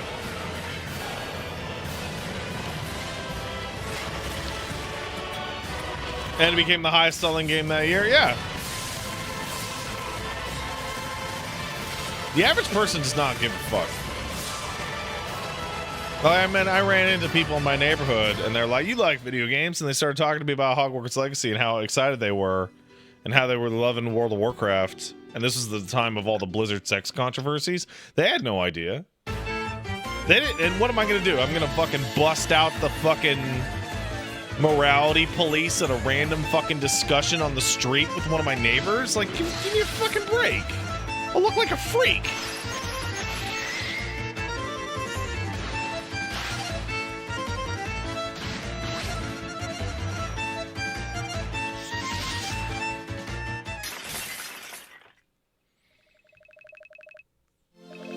You gotta pick your battles, kids.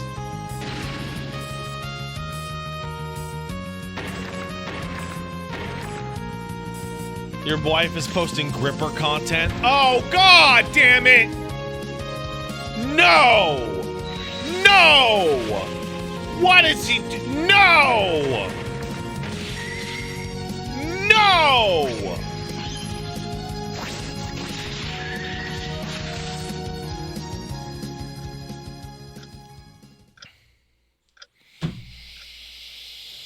That said Mystery of Lost Ohio. The creators of Yuppie Psycho present their newest adventure, Catechesis. Follow the journey of Daniel, an altar boy of a unique faith, driven by the desire to heal his grandfather. Through heartfelt prayers and acts of kindness, Daniel's efforts lead to miraculous improvements in his grandfather's condition. Together, they will weave through adventures filled with excitement, cherishing the bonds that make life's journey so rewarding. But they are demons. And what demons will do is destroy your world. And for most people, that's like, oh my god, now I'm hopelessly mad, I have nothing left to cling to. But for others, watching the world get shredded before their eyes is something tremendously liberating. At last, I'm free. But they are demons. Bro, this is gonna go to 11 a.m. Bro, this is gonna go to 11 a.m. Yeah, no, but to continue this thing of somebody being like, me saying some kind of point about some kind of political or complex topic, and somebody goes, chill that to Twitter. I'm like, you sound like a pussy.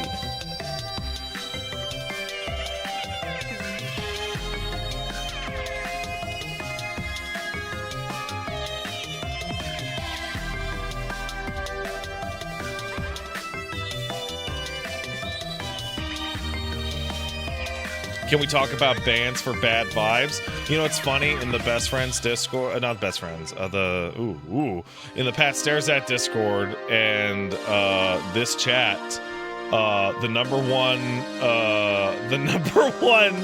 reason to get banned is I felt like it.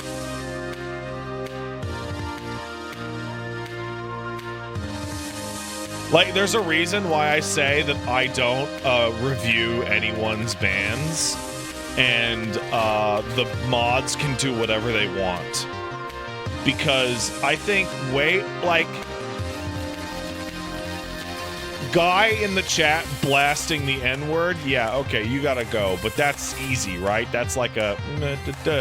But going, well, I wasn't technically backseating. I hope you get lit on fire.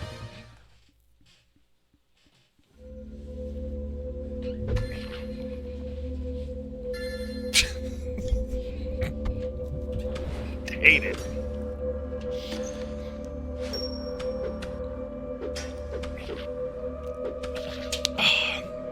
This is why I believe that all laws should have a clause. And that clause is get the fuck out of here. Where you're like trying to explain to Judge Judy how you didn't technically break the law. And Judge Judy's just like, get the fuck out of here.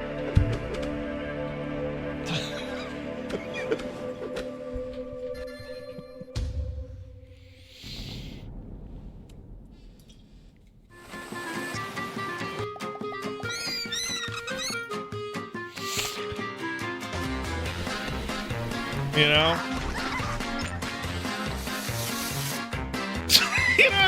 It reminds me of fucking Ridley Scott making that Napoleon movie and people in France being like, what the fuck is this? None of this shit happened. And Ridley Scott going, well, were you there? Like, shut the fuck up, Ridley Scott, you fucking asshole. What the kind of fucking nonsense is this?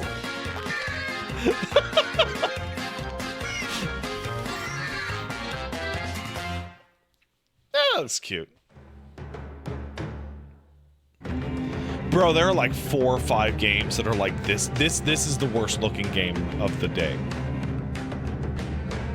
This is one of the worst looking games today. This looks very bad. They should not have shown this. They should not have shown the moving cards on the thing. They should not have done that.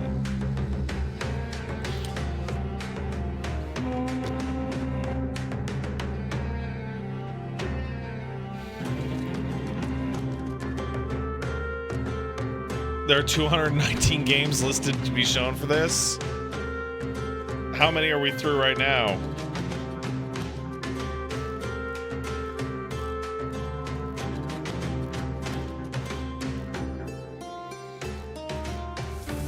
Oh, damn it. You guys are starting to use my new technique.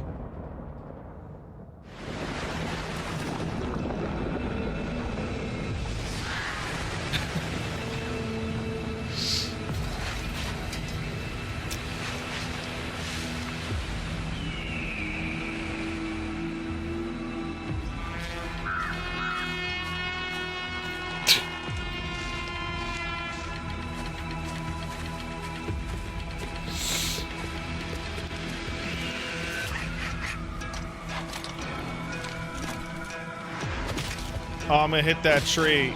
I'm gonna hit that rock. I'm gonna do it.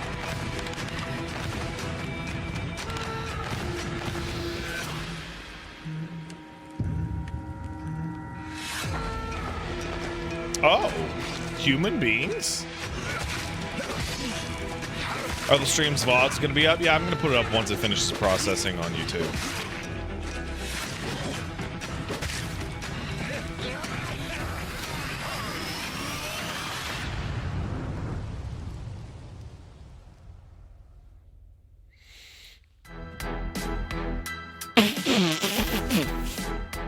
Hello and welcome to Fruit Bus. Fruit Bus? Hello there. You must be the radio DJ. And what can we help you with this fine day? Okay, your tower's broken. Let's see if we can help with that. Happy Pride Month, everybody! Well, those missing parts must be buried around here I'm not somewhere. allowed to ride and the I'll see if fruit I can get bus. some ingredients along the way. Well, that looks important. Oh, fantastic. There's fruit all around. This is going to come in handy in a bit. And this... I think that's everything. That in there. And perfect. His mic is clipping, bro. Allies are allowed on the fruit bus. Oh, well, I appreciate that. I really... You must be hungry. Let's fix that. I've had a friend of me... I've had a friend of me call me like an ally, and I feel very uncomfortable with that, like, wording. It feels so performative. Like, when people say, like, I'm an ally, I'm like, shut the fuck served up. Another happy customer, and I can't wait to hear his radio show.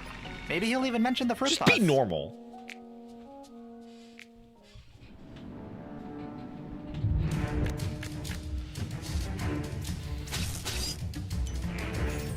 You perform for a living? Nah, man. I let you into my dark and twisted world for a living. It's different. No performance here.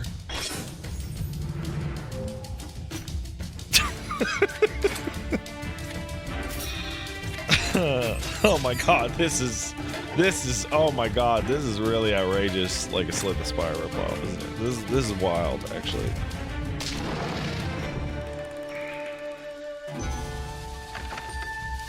You're already part of Pride Discourse, bi girls with cishet BFs. Oh yeah, man, I saw that tweet. That was so funny.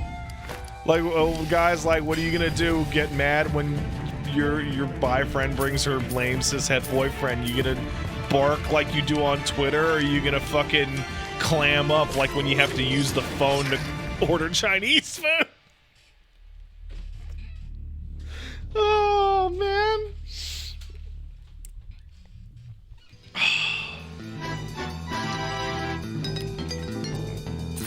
That's somebody got their life ruined by that tweet. Like somebody got like horribly damaged by that tweet. Your transformation to boomer is complete? I don't think so. I think I'm doing all right in terms of getting older and looking at the kids being dumb and looking at the olds being dumb and like threading the needle on that. But like when I was like 20, I didn't understand what people my own age were about. So like, I don't know. Holy shit, that's a Paper Mario.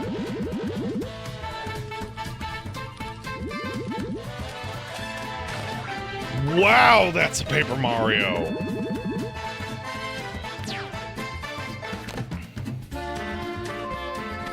Hey, listen, how can I be boomer if I know about rizzling your gats in Ohio? Idiots.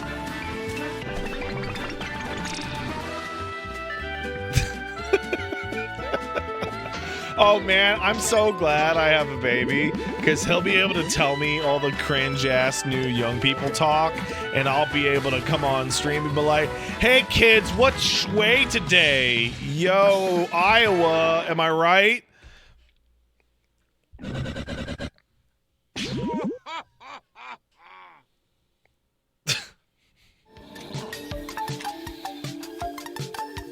This looks awesome. What is this? It looks like shit, but it looks awesome. Tamarindo's freaking dinner.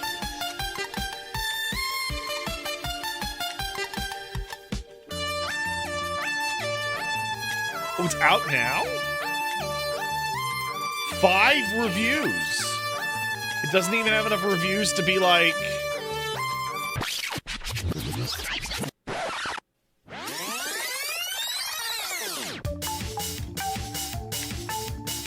Apparently, people really like it. It's just not very popular. Freaking dinner.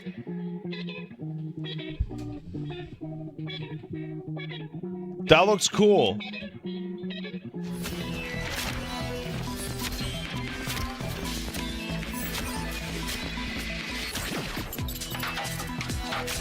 Okay, the cat stuff's getting kind of ridiculous. Do you guys really think I'm boomer? I think I'm cool. Because when I hear boomer, I think of like selfish, stupid asshole rather than just old.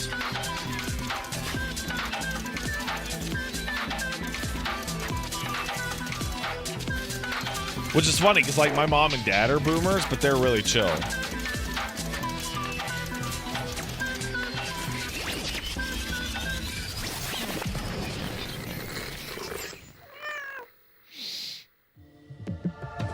I remember when the gay marriage stuff was happening, my dad like kind of exemplified the best you could possibly get, where he didn't have any gay friends and gay dudes made him uncomfortable. But when I asked him like how you felt about gay marriage, he's like, they should get tax breaks. This is bullshit. Government won't give them their tax breaks. And I was like, oh yeah, you know what? And then my mom was like, I think that everybody should be able to get married. And then my dad was like, yeah, let him get married and be as miserable as the rest of us. And then my mom would go, oh, shut up.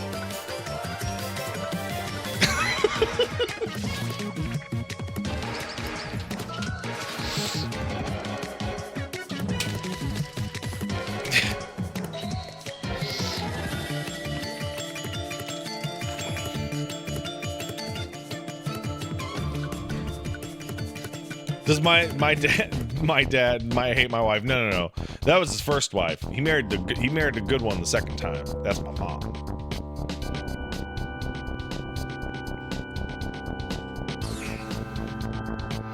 Is this? Did I play this?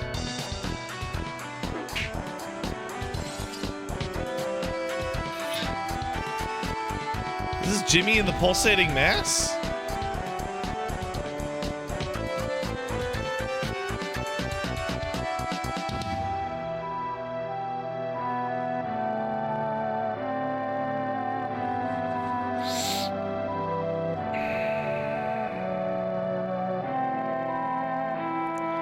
Are you playing the new Star Wars Overwatch game?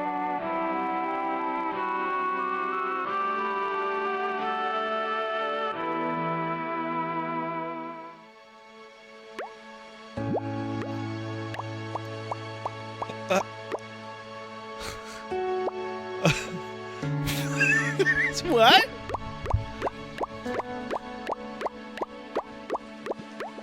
Is that a thing?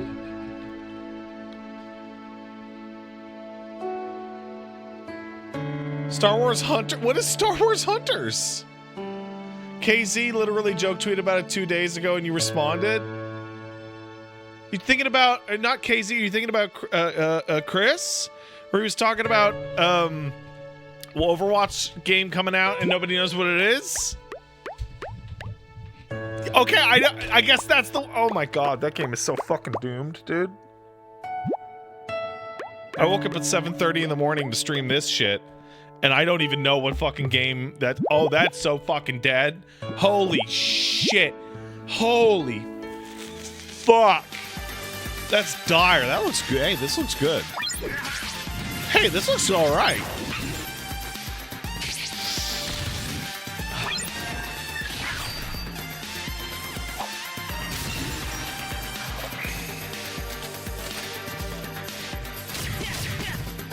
It's been in early access for 2 years. It's weird. This, you mean? Or...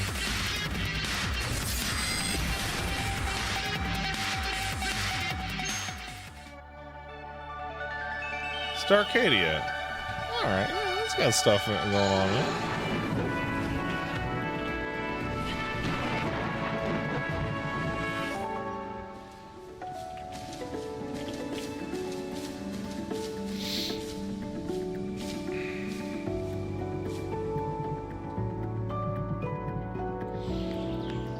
This looks like Red Candle, but it's not.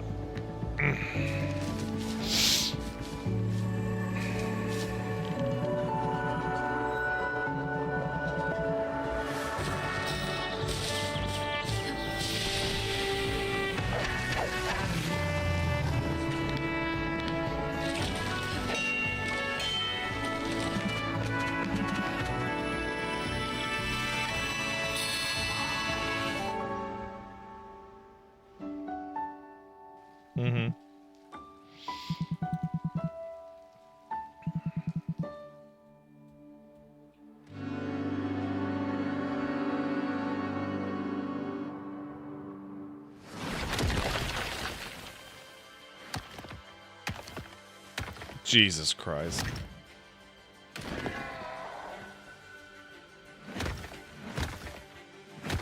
Holy shit.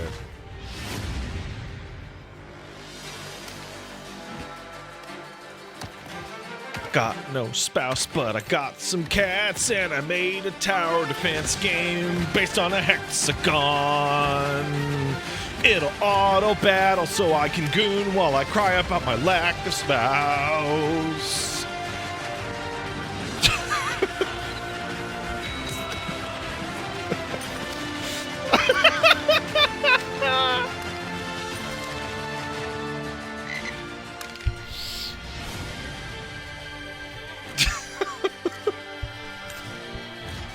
Does Pat hate game devs?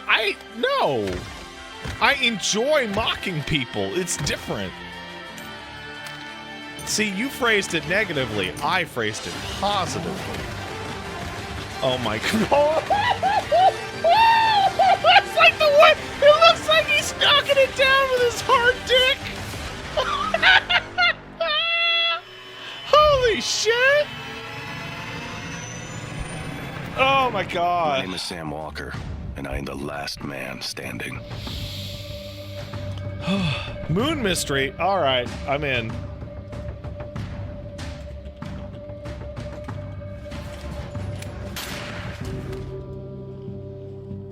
I like mysteries, and I like the moon. I steel myself for what's to come. I may not survive this, but at least I'll go down fighting. Fighting for a chance to make things right. Even if it's too little too late. Moon's Haunted. I think Moon's Haunted might be the best tweet of all time.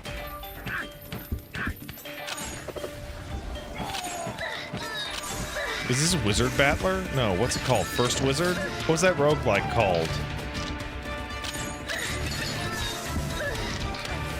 Wizard of Legend. Yeah. This looks exactly like Wizard of Legend. Like, exactly like Wizard of Legend.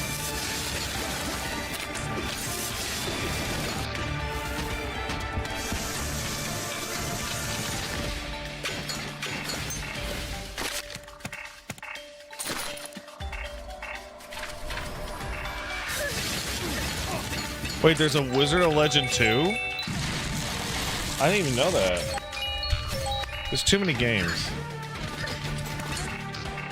Oh, sure enough.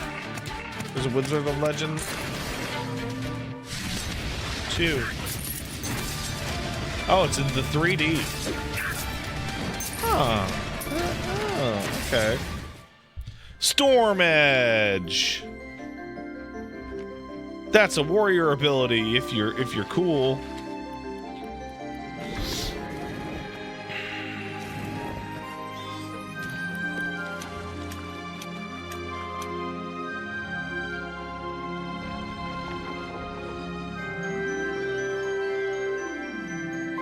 I didn't expect this one to be one of the longest shows I would cover.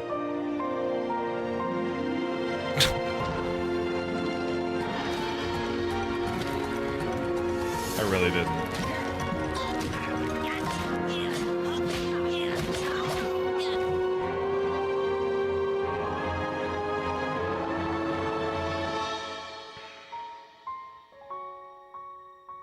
There's about as many viewers here as the source stream? Hell yeah. I'm the winner. Yo, this Contra is shit, motherfucker. And I love Contra.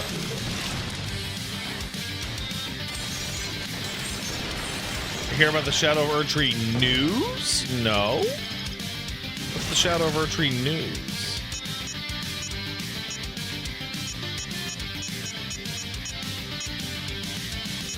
Oh, you mean the preview? Yeah, okay.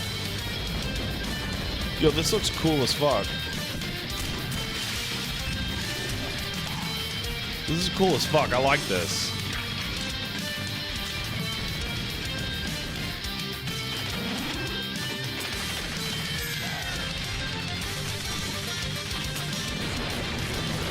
Yeah, reminds you of Contra? Is it because it's literally just Contra?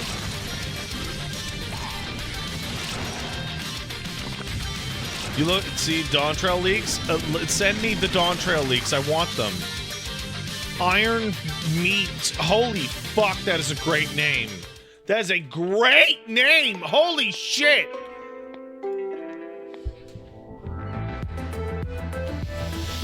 Yeah, send me every Dawn Trail leak on Twitter now. I want it. Now give me leak.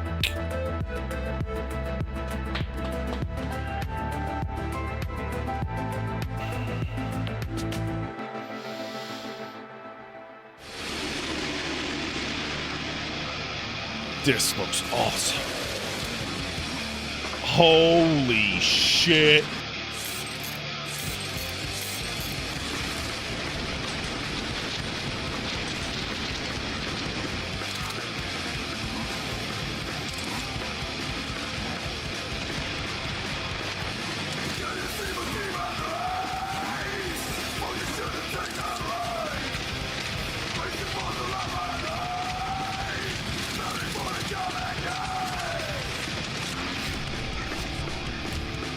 Oh, and it's a roguelike!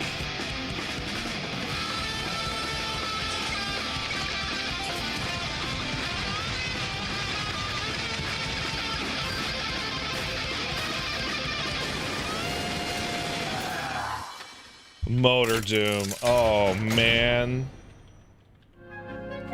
That looks awesome.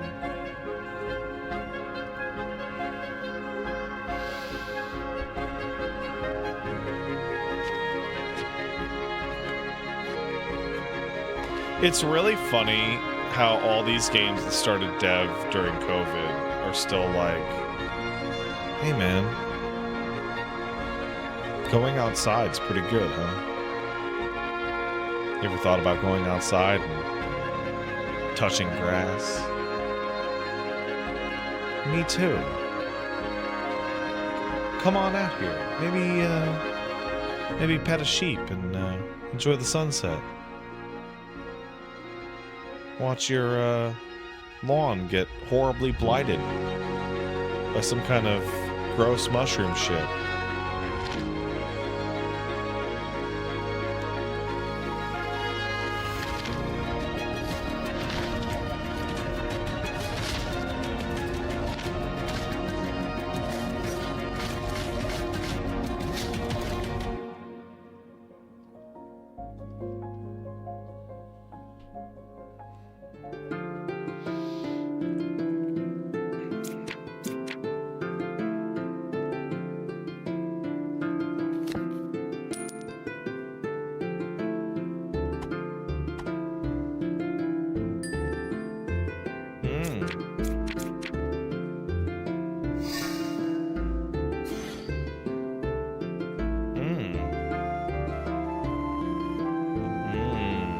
Very exciting.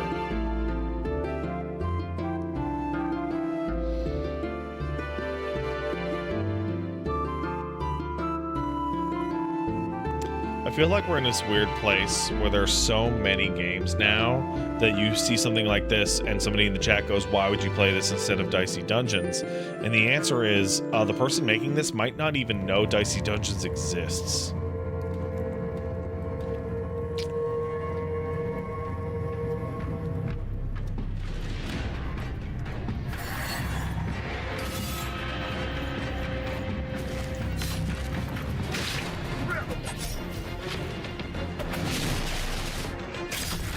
You know what? Depending on the juice, this might be really good. But it needs the right amount.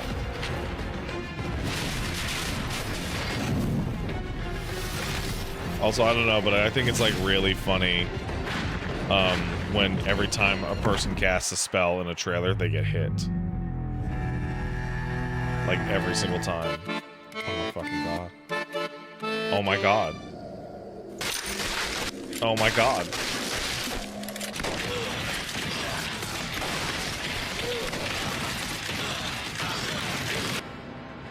Cell phone Detroit. Here we go.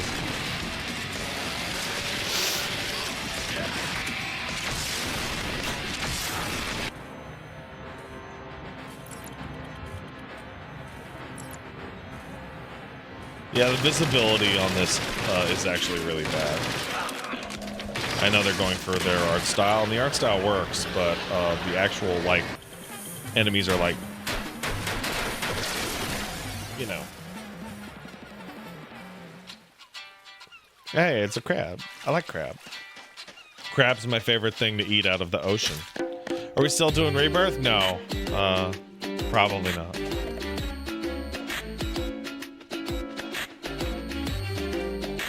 I may be required back on the home front earlier than expected. So I'm not going to promise anything.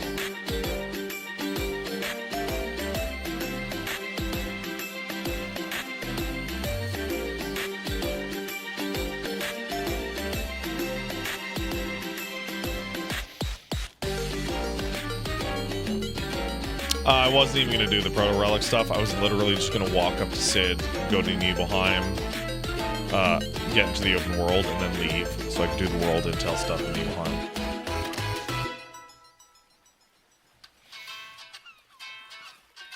No, Vader, there's definitely going to be Rebirth streams. It's unlikely to happen today.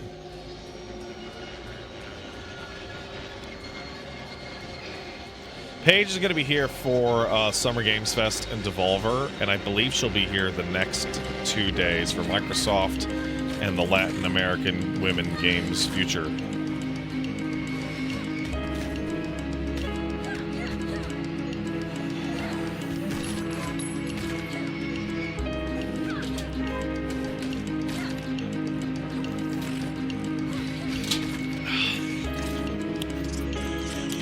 Hey, if you're from the future and you're Hispanic and you're a woman, can you just be on every one of those shows? And just show your game like 4 times?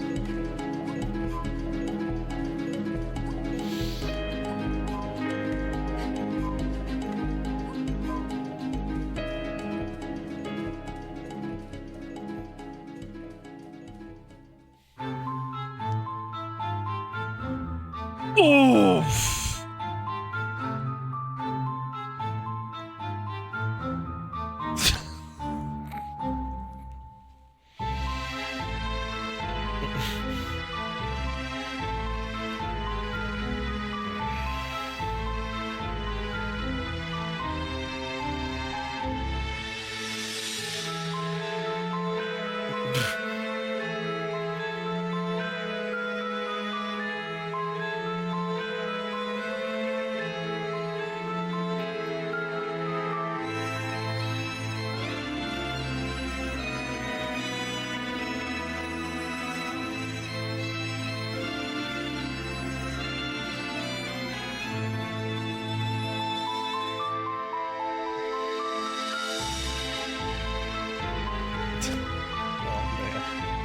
This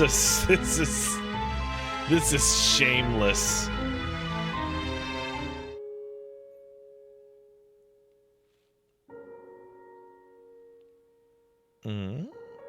All right. Give me that fake ass PlayStation 1 shit. Well, PlayStation 2, really.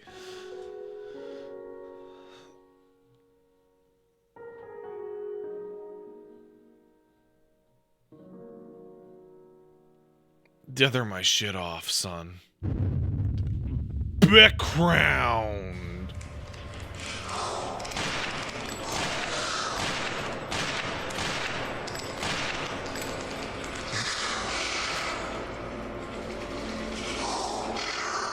This entire game is based off of Midwich Elementary School in Silent Hill 1. Yep, I knew it. Okay.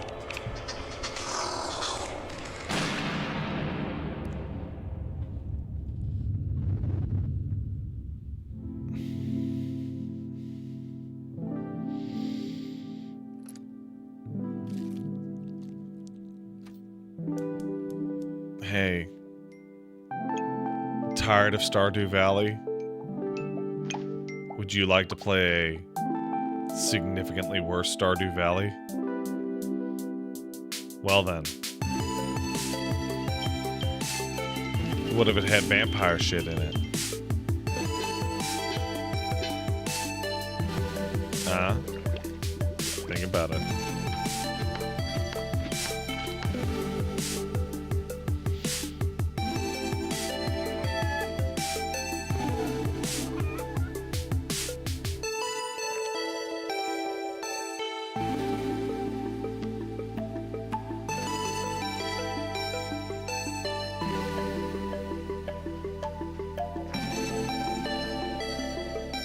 Has there ever been a game that caused the whole genre to stagnate like Stardew has? Oh, I don't know. Because like Stardew just lives in its own place and just completely dominates that whole genre, and everyone's trying to copy it, and it's not as good, and it's fucking weird.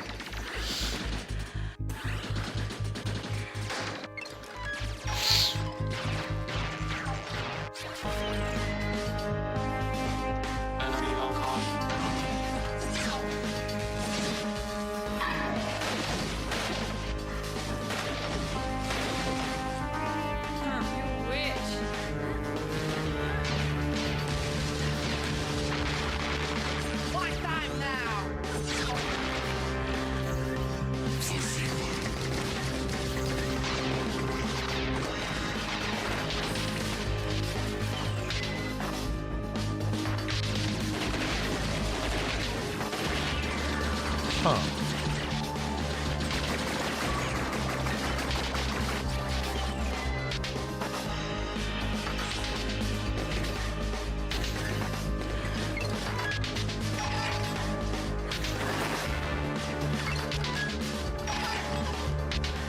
Huh. That's interesting, actually.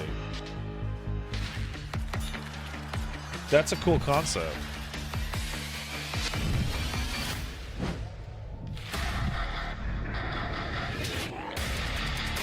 Oh. Fuck yeah! Look at this! This is fucking hot! This is hot, bro! There's Rosalina and Fontaine and cards! Shit!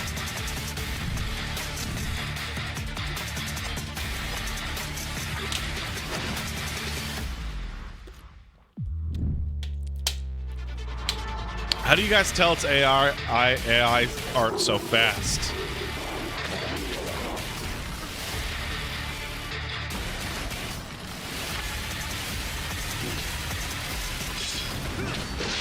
I usually have to look at it for a second.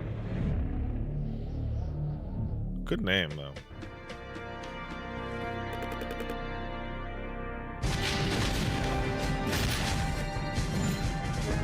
Huh.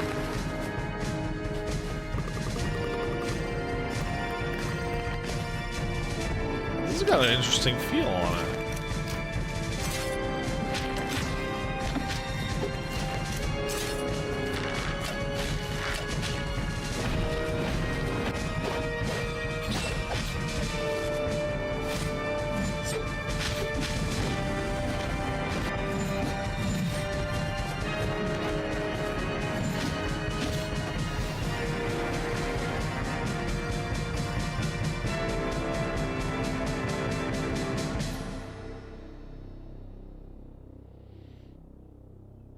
Obsidian Legion. Oh, I don't know. That might have some juice.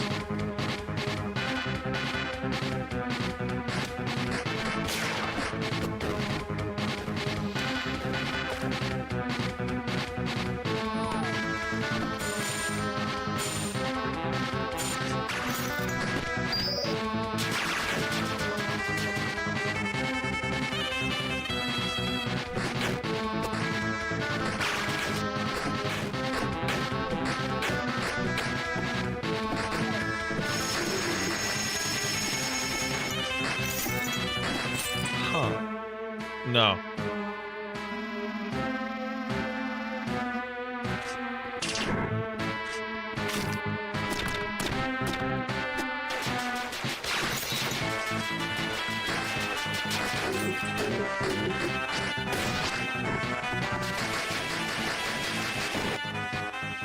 Professional Witchburner asks, is it bad if I've seen AI art that I thought looked genuinely cool and not in a meme sense, as in those Peter Griffin / Sonic AI shitposts?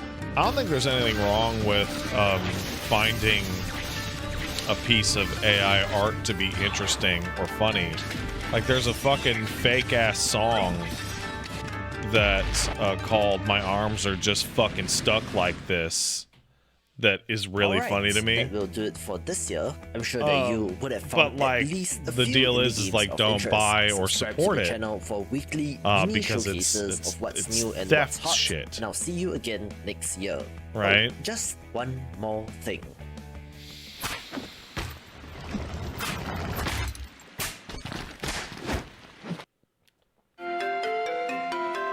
Is this Silk Song?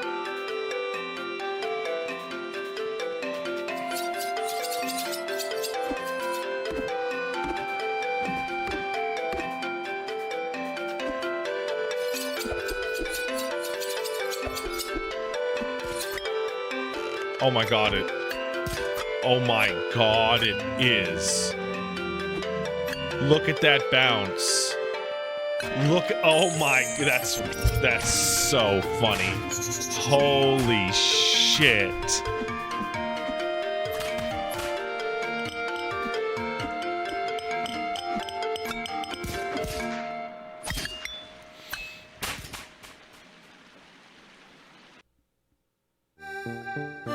Pipsqueak. Good name.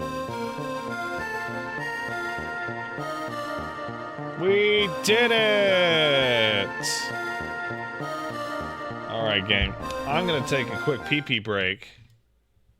That's what I'm going to do. I'm worried about it. Anyway. Oh, there's no sound. I should probably put sound on, huh?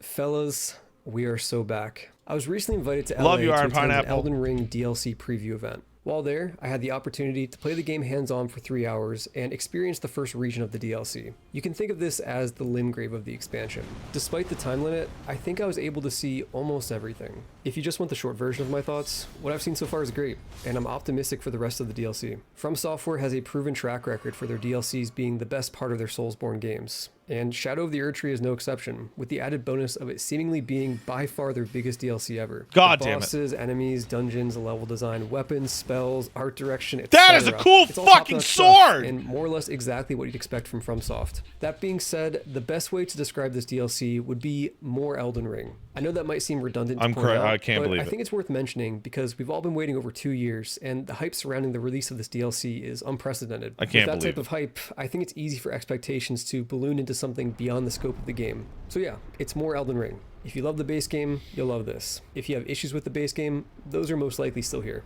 Anyway, let's talk details. The rest of this video will be me sharing my experience with the 3 hours I had to play the game while providing some overall impressions along the way. I'll also separate the video into sections, so you're free to skip around if you want to avoid certain things. No, I'm One good. last note before we get started, everyone who attended the event was unfortunately not allowed to record footage of their own gameplay. Instead, we were given 13 minutes of B-roll footage Okay, to work that's with what's for video happening. content. So while I'll do my best to match up the footage with what I'm talking about, just know that there's a lot of stuff I experienced that I simply don't have footage for. My play session began with a You're a choice between rock. 3 different save files, a warrior, mage, and knight. I chose the knight, and that wound up being a dexterity build. Each of these save files was level 150 with multiple maxed out weapons in their inventory. After choosing my character, I loaded into the game right in front of the Hand of Mikola at the back of Mohg's boss room. I then touched the hand and was transported to the Land of Shadow. I was instantly level stunned by how 248. beautiful this area was. The sky, the grass, the fog, the structures in the distance. The art direction of this initial reveal is insane, and FromSoft is once again proving that they have some of the most talented artists in the industry. From this first sight of grace, it was clear that I could head into multiple directions to reach different points of interest. But the first thing that caught my eye was a big fire guy in the distance, so I rode over on Torrent and was welcomed with him kicking flaming rocks in my face. Awesome attack, by the way. I really like this guy's design and the spectacle he provides as an introduction to the area. I spent a couple minutes jumping over his fire Oh yeah, the stones frame and rate's being hacking away iffy on my end specifically. Hold on, let me see if I can fix that a little bit. See, make that a little bit. Uh-oh. It's summer. Hold on a second.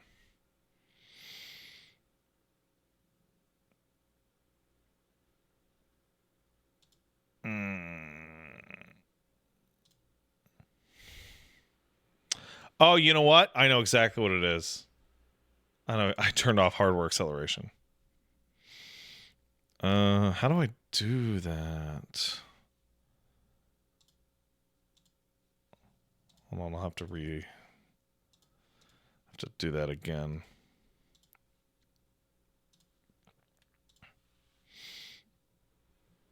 I turned that off hoping that it would make the buffering shit go better. Ah, okay, yeah, that's what it was. All right.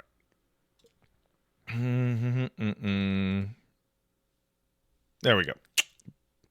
Back we go. with a choice between 3 different save My files, mistake, a everyone. warrior, mage, and knight. I chose the knight, and that wound up being a dexterity build. Each of these save files was level 150 with multiple maxed out weapons in their inventory. After choosing my character, I loaded into the game right in front of the Hand of Mikola at the back of Mohg's boss room. I then touched the hand and was transported to the Land of Shadow. I was instantly stunned Shadow by of how the Erdtree beautiful this is area 3 was. DLCs The in a trench sky, coat. The grass, the fog, the structures in the distance. The art direction of this initial reveal is insane, and FromSoft is once again Hey, look, there's a proving that they berserk have some of tree the on most the right. talented artists in the industry. From this first sight of grace, it was clear that I could head into multiple directions to reach different points of interest. But the first thing that caught my eye was a big fire guy in the distance, so I rode over on Torrent and was welcomed with him kicking flaming rocks in my face. Awesome attack, by the way. I really like this guy's design and the spectacle he provides as an introduction to the area. He's I spent got a couple fire minutes jumping giant over his fire stuff stones on and his hacking away at legs. his ankles, but it was hardly doing any damage. and I figured it would be a bad idea to bang my head against the wall on this clearly optional encounter while under such a tight time limit. So I decided to just run past him. That being said, let it be known that I came back near the end of the play session and kicked his ass by just wailing on his ankles for 7 minutes straight. Following the road a bit further, I came across another site of grace with a couple NPCs standing nearby. There was also a glowing cross with an important new item next to it, a Scadutree fragment. These fragments are typically found near other crosses scattered around the map, and you can turn them in for Scadutree blessings at sites of grace. These blessings operate as permanent upgrades for your attack power and defense, but only when you're in the DLC area. The first upgrade costs 1 fragment, and then subsequent upgrades cost 2, and by the time I finished my play session, I'd raised my blessing level to 3 or 4. As for how much these boost you, I can't say for sure, but I did have the foresight to do a quick test when upgrading my blessing from level 2 to 3. I did a heavy charged attack on an unaware enemy. At blessing level 2, it did 1427 damage, and at level 3, it did 1491. If you do the... Okay, so I have a sneaking suspicion that what that is that the DLC caps your numbers,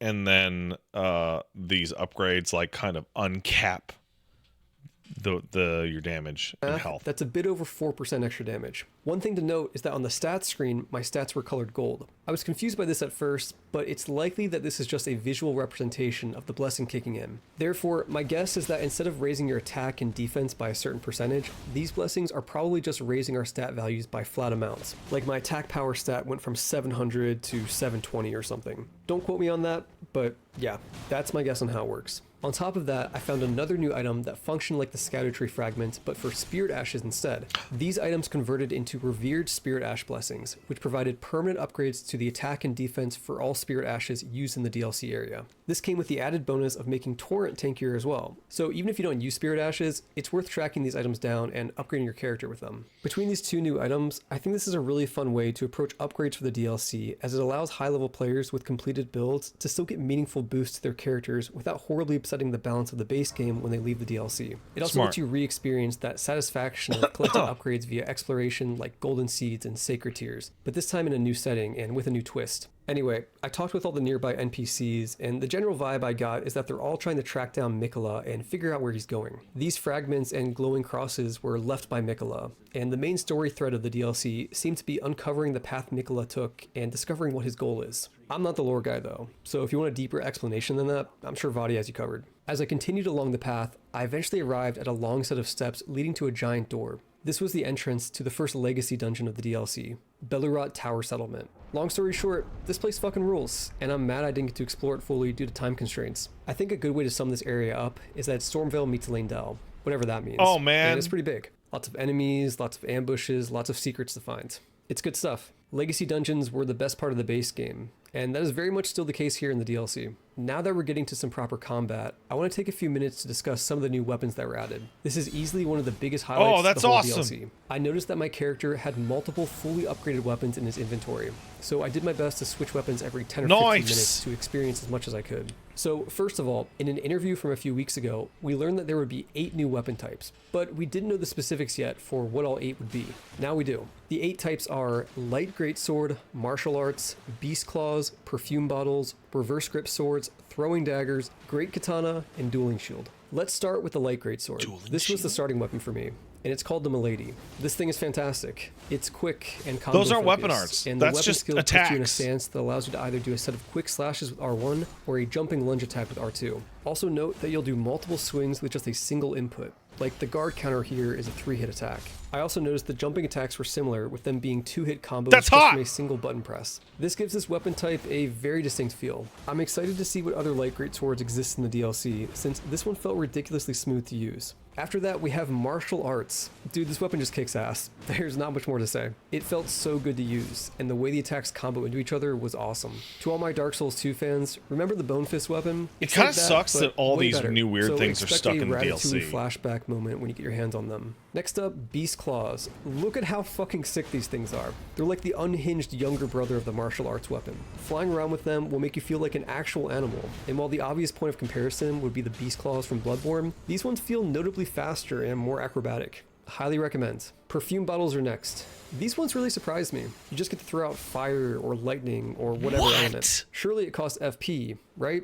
Nope, you can do this as much as you want. And keep in mind, it's not a consumable. It's just a whole ass weapon type. So you have one-handed and two-handed movesets, running attacks, jumping attacks, everything. The charged heavy attack was my favorite as it makes your character spin around, throwing the fire everywhere, and it's very effective in group settings. Following that, we have reverse grip swords. This is actually the one weapon type I didn't get to try personally, but luckily we have a lot of footage of it here. As a bonus, check out this rapid fire crossbow they show off.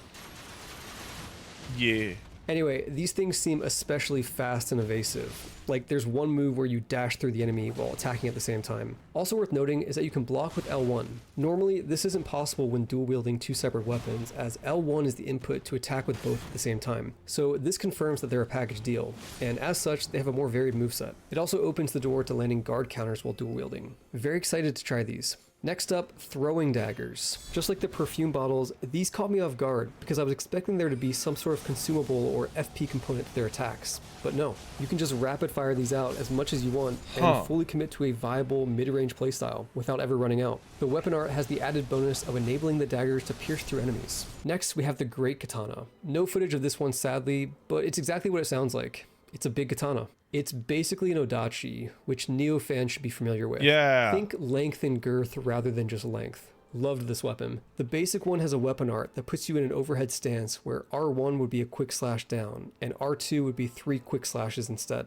Lastly, we have the dueling shield. Sadly, the only footage we have of this thing is this one attack here during the upcoming boss fight. The shield had pointed edges, and the moveset involved a mix of thrusting and slashing attacks. It comes with the added bonus of being very well suited for guard counters when you two-hand it. And fun fact, this seems to be based on real-life dueling shields that actually existed. But yeah, as someone who gravitates toward goofy and gimmicky stuff, this one was surprisingly straightforward and honest. I think I need to mess around with it more before I settle on how I feel about it. So that's it for new weapon types, but there's one more big addition mixed into existing weapon types I want to mention. Check it out. Throwing weapons. These are new weapons that allow you to throw your weapon whenever you press R2 or strong attack, but they still double as melee weapons for light attacks. And guess what? 0 FP cost. You can throw them as much as you want. In my play session, I found a throwing axe, a throwing spear, and a throwing great hammer. The great hammer made me laugh out loud because the charged R2 attack involves spinning the hammer in a circle before launching it across the room for 2,000 damage. Think Mario 64 throwing Bowser, and you'll get the idea. Yo, this is really awesome. love how FromSoft is embracing all these ranged options and allowing more playstyles that seamlessly mix ranged and melee. Alright, that does it for weapons. Let's get back to the dungeon. Like I said, it's a great and beautiful area, and I just wish I had more time to explore it fully. At the end of the dungeon, I finally arrived at the boss, the Dancing Lion.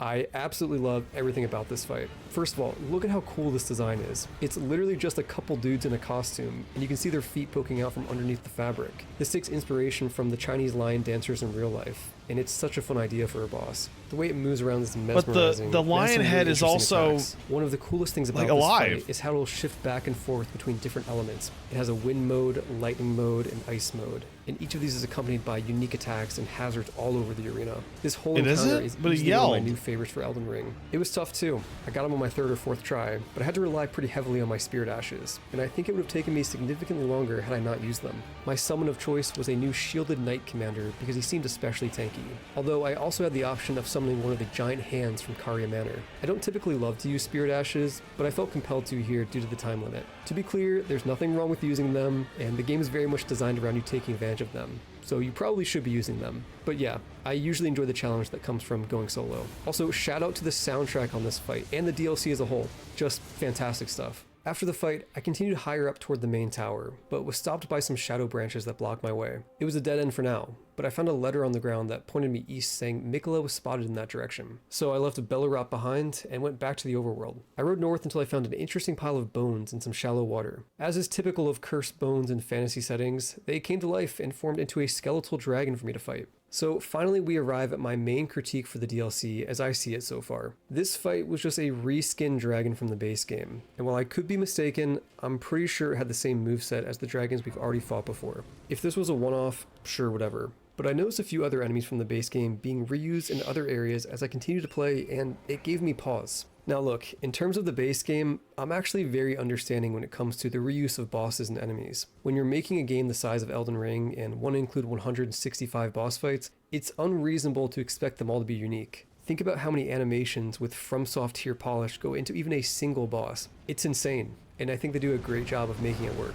That being said, I'm a little disappointed with that sort of base game reuse in the DLC. It's not egregious by any means, and was mostly just a few enemies here and there, but yeah, it's the type of thing that, at the very least, made me raise my eyebrows. Surprise and discovery are some of the best parts of a first playthrough of any FromSoft game, and stuff like this slightly diminishes that. I wouldn't be bothered by the reuse of DLC enemies Celia, and what's bosses the, in other DLC areas, stupid but I am body a little tag? bothered by the reuse of base game bosses and enemies in the DLC. Like, I don't know, man. I was just kind of deflated when I found a cave later on with a magma worm inside after I'd already encountered 5 in the base game. And FromSoft, I love you, but do we really need more ulcerated tree spirits in the DLC? To be clear though, the vast majority of enemies and bosses are still new, and the variety of enemies in the DLC seems to still be on par with the rest of the game. As such, this is definitely a nitpick rather than a serious hang-up. And while it didn't rise beyond the level of slight disappointment, I still feel a responsibility to mention things that flag for me rather than just be a source of hype for the DLC. My opinions could change on this, especially when I see the full context of the rest of the DLC. But yeah, this is how I'm feeling right now. Let's move on. After the dragon side boss, I explored a bit more of the overworld and collected some items before deciding to head further east. I rode across a bridge guarded by a few soldiers with a giant ballista at the end. And I'm sorry FromSoft, I got a nitpick here again. When I come across overworld hazards like this, I want them to fuck me up. I want them to be a real threat. For this, I kind of just rode straight across the bridge without getting hit by the ballista whatsoever. Anyway, after crossing the bridge, I was met with a war camp filled with soldiers and tents. It looked pretty similar to what you're seeing on screen now, but I believe this footage is of a different camp because the layout is a bit different and there wasn't a giant fire guy patrolling around. It was a neat little area, and it served as an introduction to yet another legacy dungeon, Castle Ensis. Calling it a legacy dungeon might be a bit too generous though, so let's call it half a legacy dungeon because it has the level structure of one and is very much main content, but it's just not that big. This area was fun to navigate. And once again, it's just a great level. And I even had a few opportunities for stealth with patrolling guards. I'll spare you the details, but fuck man, it's just such a joy to experience FromSoft areas for the first time. At the end of the area, the boss was waiting. It was moon themed, and their name wasn't Renala, instead it was Relana. Fucking classic. I actually laughed out loud when I saw the name at the bottom of the screen. This boss isn't quite as much of a spectacle as the Dancing Lion, but it's still cool as hell. Relana is humanoid with dual swords and a little bigger than the player. Lots of flashy attacks and combos. My favorite is one during phase 2, where they summon the moon. Kind of like the full moon spell from the base game, but this time it's 2 moons. And instead of being launched as a projectile, they both slam into the ground and create a shockwave. It's awesome. This boss took me a couple tries with my Spirit Ashes, though I think it would have taken me significantly longer if I ran it solo.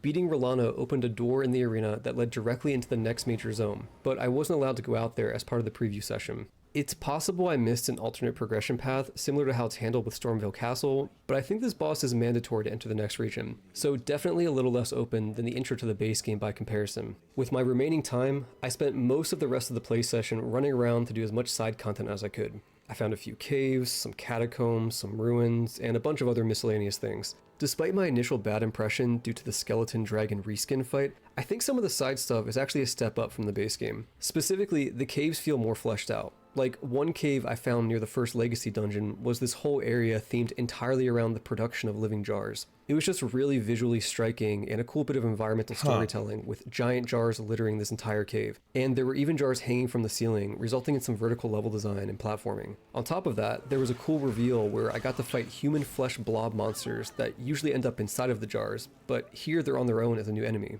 As a whole, it was a great bit of side content and quite memorable. Another good example of this type of side stuff was this big fire dungeon with even more unique enemies and level architecture. This footage we have of the entrance serves as a good teaser. I won't go into detail here, but yeah, this is exactly the kind of thing I was craving from the base game. More memorable, sizable encounters that break the mold beyond the standard caves, mines, and catacombs. I don't expect every bit of side content to be on this level, but if they keep mixing these in for the whole DLC, we're in for a good time. After doing everything I could find, I spent my remaining few minutes trying out the 2 other characters I could have selected at the beginning to get a feel for their weapons and spells. I've already covered most of this in the weapons section from earlier, but I do want to give special attention to the new sorceries and incantations. Some of these seem especially fun to use. A few of my favorites were the Gravity Bomb Explosion sorcery, an incantation that mimicked the beams of lights from the big flower enemies in the base game, and one where your head turns into a rune bear, kind of like the dragon incantations. Spellcasters are about to have a lot of fun. Before we wrap up, I want to share a few more discoveries that I found that I haven't mentioned yet.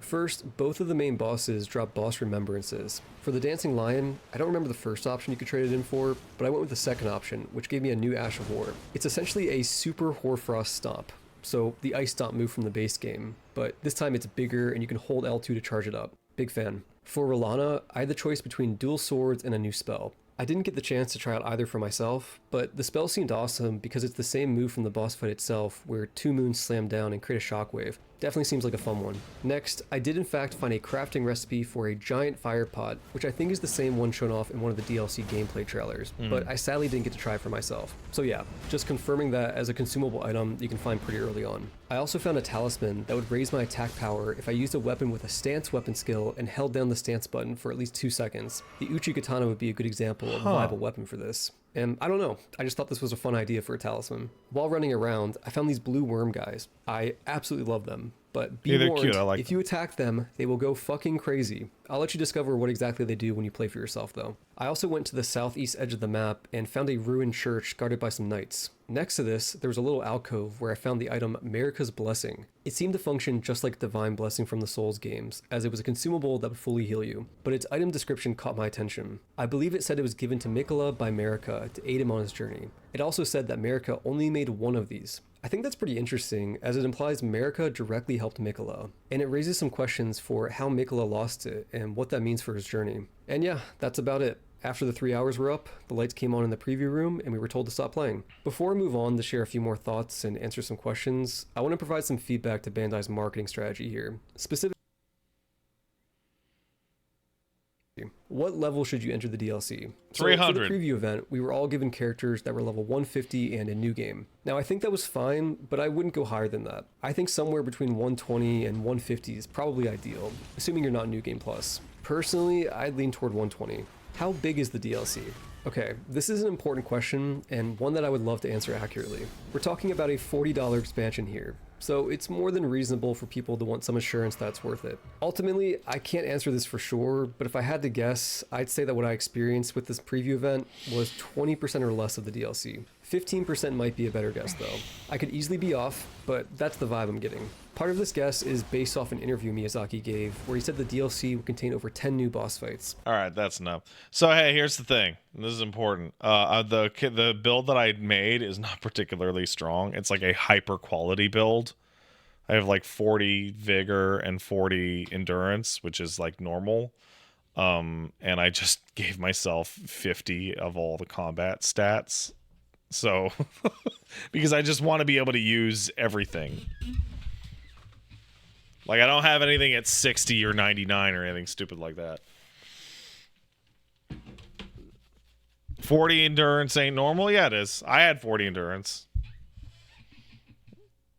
when I beat the game. Right? All right. Well, that's it for me today, guys. I got to get out of here. I'll see you tomorrow.